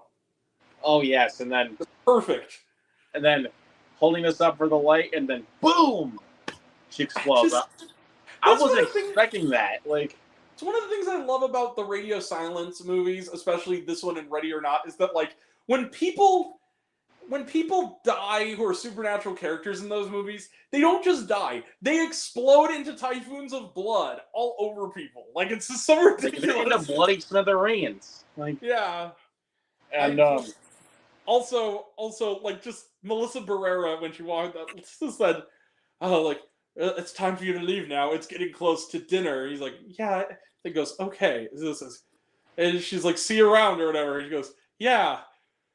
Dude, what the fuck? Yes. And again, I'm going to do this one more time before we move on. Fuck it. Bite me. And then as soon as he puts the stake through the heart of Giancarlo Esposito, dude. I love his line delivery, like, that's for setting me up, you undead prick. You should have known Dan better, Ste- homie. He's Giancarlo Esposito. When is he not the bad guy? like seriously, when he says that, I'm like, oh no. Like that's what you, shut me up. you think you got it bad? You could be working at Los Pollos Hermanos, homie. In case you couldn't guess from me, Dan Stevens stole the show. Well, Dan Stevens was terrific, but I'm sorry, Alicia Weir stole the show. Let's be real. She was the movie. Dude, Dan Stevens plays a prick perfectly. He does, and he's terrific. I also thought Melissa Barrera was quite good. I mean, the entire cast was great. Like Kevin Durand was good. Honestly, Angus Cloud was really good. rest in peace. Rest in peace. That was the first thing I ever saw him in. I've never seen anything else he's been in, and he was really good. You need to check out Your Lucky Day. You need to check that out. I hear it's on my list. I hear it's really good. Actually, that's the first one you and I need to just watch together privately. Is Your Lucky Day. All right, maybe we shall. Give me a call. We'll watch it. Super. Okay, so that's your number 3? 3. Okay. My number 3, Luke, you already mentioned it. Luke, there's something I need to tell you. Oh, shit. It's such a perfect day. I'm glad I spent it with you. It's such a perfect day. You just leave me hanging on. Perfect days. I will say this. This is why ranking is arbitrary. If you look at my 100 favorite films list, you may notice Perfect Days is the only movie on this list that is on there. I will say this. Objectively, if you're looking at it purely from an objective basis, to me, Perfect Days is actually the best film of the year so far. Probably the best film that will come out this year. But it is number 3 purely on the basis of the stupid factors that just don't really matter. The point is that Perfect Days is a beautiful film. It is life well observed. The performances are amazing. Wim Wenders, it's a return to form for him. The great Wim Wenders. This is up there for me with like Paris, Texas, and Wings of Desire. Like this is up there with his best work. And I love this movie. I loved the tone of it. I loved the fact that the soundtrack, I loved the rhythms of it. I love the fact that it's a cycle. You go through this guy's day for 7 or 8 days, and little things start to disrupt the routine that are meaningful, like the niece coming, the tic-tac-toe game he does while cleaning the bathroom, like all that stuff just really moved me. I saw this at the art house. I saw it the same week I saw The Taste of Things, and the first time I watched The Last Picture Show. That was a good week at the movies. And this is just, I love this movie. This is a beautiful piece of art. And yeah, Perfect Days is one of my favorite films of all time. And it's my number 3 film on a stupid, arbitrary basis. And yeah, it's my number 3. And it's PG, so you can take the family and put some culture into your kids' brains. It'll do them some good. So as long as they don't mind looking at man-ass. That's the one reason it's rated PG, is there's some man-ass in one part. But yeah, number 3. Yeah, Perfect Days. My number 3. Great movie. Dave's number 2? David's number 2. David's number 2 is a movie I'm going to table my thoughts on because it's the only movie we disagree on, and that is Arthur the King. Respectfully, David, I'm glad you liked it. I did not. But that's fair enough. That's his number 2. Right. Number 2, my good sir? Well, my number 2 is basically going to be simplified with this. Yeah! Monkey Man. Monkey Man! Dude, after I saw this in the theater, I immediately wanted to just stay and watch it again. Like, I'm not even shitting you. The fight choreography is fucking incredible. Dev Patel's great. Agreed. I also want to point out Charlton Copley Oh, in the film. dude, He's not in there for very long, but he's hilarious. I feel like that man has, since District 9 has had in his contract, any action movie or action comedy movie that is destined for cult status, I need to at least have a bit part in. Like, like At least have a also bit going part to with work. Charles Oakley. Like, Yeah. it's oh my god, the boxing matches, the Underground Fight Club shit was fantastic. I love the revenge plot point. I gotta point out two phenomenal two of the best fight scenes in the movie: the bathroom fight scene and the kitchen fight scene. Fuck yeah. Also, and to The top it all dining off room with fight this, was pretty awesome also. yeah. Also, to top it all off with this one, only God can forgive you now. Like when he said that line, I was like, oh shit, God. he ain't fucking around. Badass motherfucker. Yeah, You do not want to again, fuck with. you could ask me another day, and it might be number one, but I don't know. This is as it stands right now, it's my number 2. All right. And one last time for the viewers. Boom. It's too I good. need my hands. I need some milk. Okay. Oh, actually, one more thing about Monkey Man. Yeah. The hell that Dev Patel went through to make this movie. Yeah. Agreed. Dude, a broken hand, an eye infection, a torn shoulder, and 2 broken toes. What a fucking artist. You know what? Let's do it. So Let's yeah. salute the man. Fuck yeah. Also, Jordan Peele, I salute you. It's because of you that this got a theatrical release and wasn't just dumped on Netflix. So thank you for that as well. If it was just dumped on Netflix, it would probably just be like one of those like streaming movies that just floated under the radar for a lot of people. Yeah. But the other thing is, I'm glad I got to see it not only in a theater but in a Dolby. Like that was an experience. Dude, I would have loved to see not just in. I would also would have loved to see it in IMAX. Like, yeah, I don't think that they had an IMAX screening of it, which was a bummer. Because I saw that. That was part of my Dolby double feature because I saw that and The First Omen both in Dolby the same night. What a double bill that is. I would have loved to see it in IMAX though. Yeah.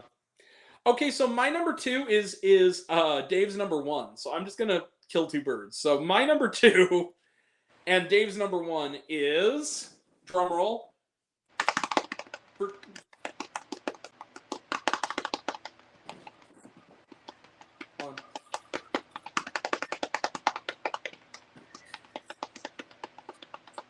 Okay, hold on. That's the wrong one. Fuck. Hold on. Drum roll.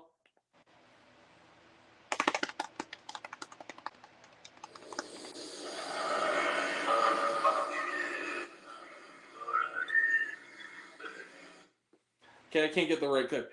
Yeah! Dune Part 2. Long live the fighters, motherfucker. Dune Part 2. I got shit. I'm going to point this out. 3 years ago, I got shit for putting Dune as a runner-up. I loved that movie, and I said, the biggest thing is it's half a film. So I need to see the next half before I can really make any kind of decision. Here's the thing. I still love Dune Part 1. Dune Part 1... If Dune Part 1 is the Batman Begins of the Dune trilogy, Dune Part 2 is The Dark Knight. This is blockbuster storytelling at its finest. It's epic. It's emotional. It's exciting. It's beautifully designed, beautifully edited. The special effects are incredible. Again, Zendaya was a Disney Channel kid. You just keep forgetting it. She's so good. Javier Bardem, one of his no cap best performances ever. Great in this movie. Timothée Chalamet really grows into the role here and is great as always. Florence Pugh is great. Christopher Walken is quite good. But I actually think the MVP of this movie has got to be my boy Austin Butler as Freud Drava, right? Is that his name? Freud. I think that's what his name, but yeah, he's the MVP of the film. The black and white scene. Jesus fucking Christ, just beautiful. And I saw this movie in IMAX and in a packed theater, and it was just this movie I've seen it twice, and this movie it gets better and better. It is a rich movie. It is a richer film than the first one. This is a movie that has the only flaw in it is that we couldn't see Tim Blake Nelson's scenes. Other than that, this movie is beautiful. I cannot wait till Dune Messiah. Let's end this trilogy on a strong note. Denis Villeneuve, you are a genius. Dune Part 2 is my number 2, and Dave's number 1. Fantastic movie. So I can just go into my number 1 then, and You're number 1. Drum roll. To pull a quote from the movie, I think I like TV shows. I Saw the TV Glow is my number 1. Woo! Now this same thing with Love Lies Bleeding. I watched this one twice, not in one day, but I was on a call with a friend. I watched it with him after we watched Monkey Man. So, and then it came up with him the idea to watch another movie, and he picked I Saw the TV Glow, and I was lucky enough to have it on digital already. I paid the full price. I didn't give a shit. I had my fair share of problems with it the first time. Like, I still thought it was great. But then the second time I watched it, and every single day I think about the film. I think about the film every day now. Like, it never leaves my mind. Mm-hmm. It's a beautiful movie. I tend to like it even more. Like, yeah. I think Justice Smith turned in his best performance of his entire career so far. No question. Absolutely. And Bridget Lindy Payne, also phenomenal. Also may have turned in her best performance. Just great. It's such a weird, creepy, and bizarre movie that it makes beautiful you at the same time. Yes, and beautiful. But the thing about this film that makes me love it so much is how thought-provoking it is. Absolutely. Like, it's a film, even as the film cuts to black, like as the film slams to black, and then written and directed by Jane Schoenbraun, like, as soon as it ends, it's a film that will cause conversations. Like, whether you agree or disagree about the film, you will want to talk about it with the people around you. Like, can we talk about the amazing music in this movie? Oh yes. Especially the Phoebe Bridgers song. Like, holy, the Claw Machine song. That is a beautiful song. I've been listening to that and anthems for a 17-year-old girl I've listened to about a billion times now. Yeah, I want to get this soundtrack on vinyl. I want to own. I really want to buy this movie on Blu-ray because it's a beautiful movie. It's a worthy film to add to the collection. A24 just continues to strike gold, and they won me over again. They're for number 1. Amazing studio, A24. Like, dude, is it just me, or do they just have like a magical spell on me just to completely just win me over? Like, very rarely do they miss, and even their misses are like watchable. There's ambition behind. They've had some bad ones. Like, let me just say that they've had some bad ones. But even the real deep cuts, like Barely Lethal, like, it's not a great movie, but it has its moments, and a lot of it is because of Haley Steinfeld. But yeah, but again, A24 just continues to win me over, and this one is no exception.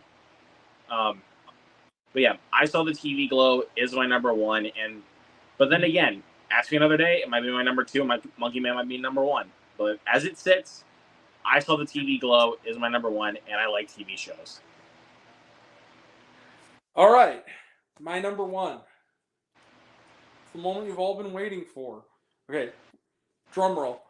You probably can guess by now what it is, everybody. Drum roll. Number 1. The Cavendish Group presents Grant's number 1. All right. Luke, turn off your televisions. Turn it off! Turn it off! Turn it off! Turn it off! Go out there, Mr. Midnight. Knock him dead. Late Night with the Devil is my number 1. This movie, I've seen this movie 5 times. Once, earlier this week, was my 5th. This movie is about as close to perfect as horror movies actually get, as far as I'm concerned. This movie is layered. It's funny. It's scary.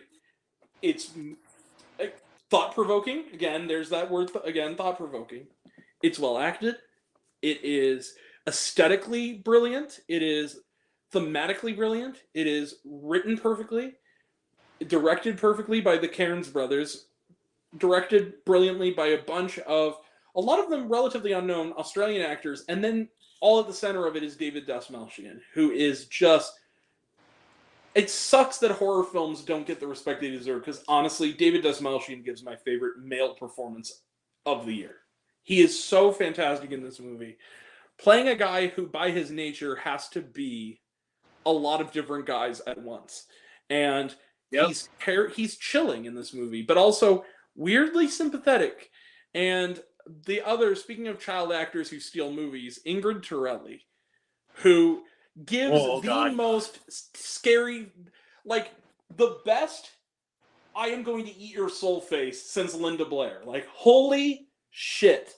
Like, just perfect. And I love this movie. This is a movie that also, in its construction, is brilliant. Every piece of the show, as we watch the tape of it, is put just in the right spot to get the effect, to pull the movie's tricks off. It is so beautifully constructed in who's on the show that night, how they relate to the final guest, which of course is Lily and the doctor, and the way that everything is put together.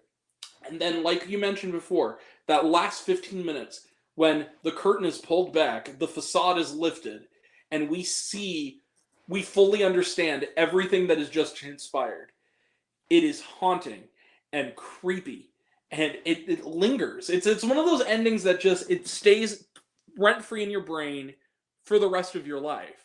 Like, it's one of those endings that is just so terrifying and strange, and just, and again, swings for the motherfucking fences and hits.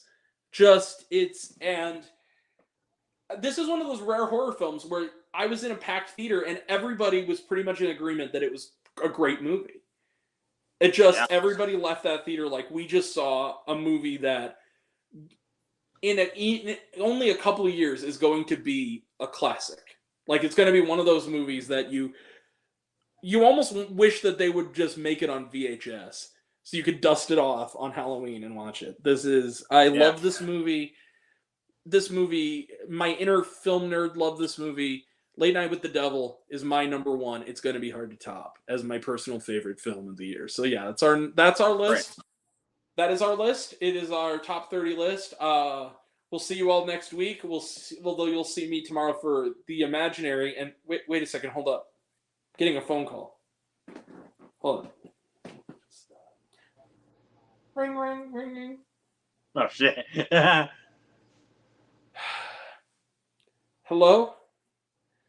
Doctor, what do you mean? What do you mean I only have 1 week to live? Damn it. Luke, it was nice knowing you. The final stream is Sunday. To be continued. Continue. Hold on, before we go. One last thing.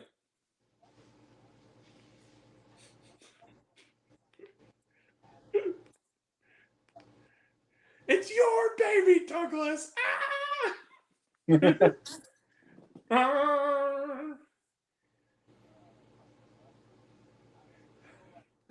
Hold on. Fucking autocorrect. Hold on.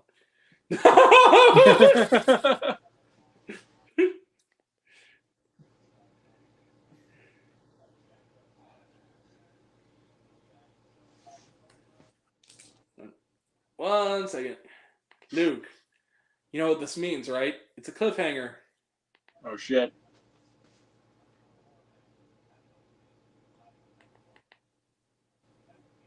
I'm in a picture!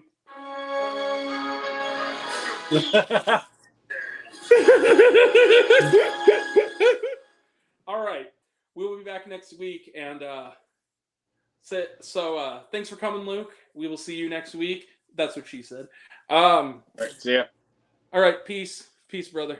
Take Peace. care, everyone. Oh, real quick before you go. For those watching, like, subscribe, do all the things, and also tell us in the comments what are your favorite films of the year so far, and include honorable mentions because I genuinely want to know, and I will genuinely read them. So yeah, give us your picks, and we'll see you next week for the worst of the year. Oh God, time to roast those puppies. All right. Peace. Bye.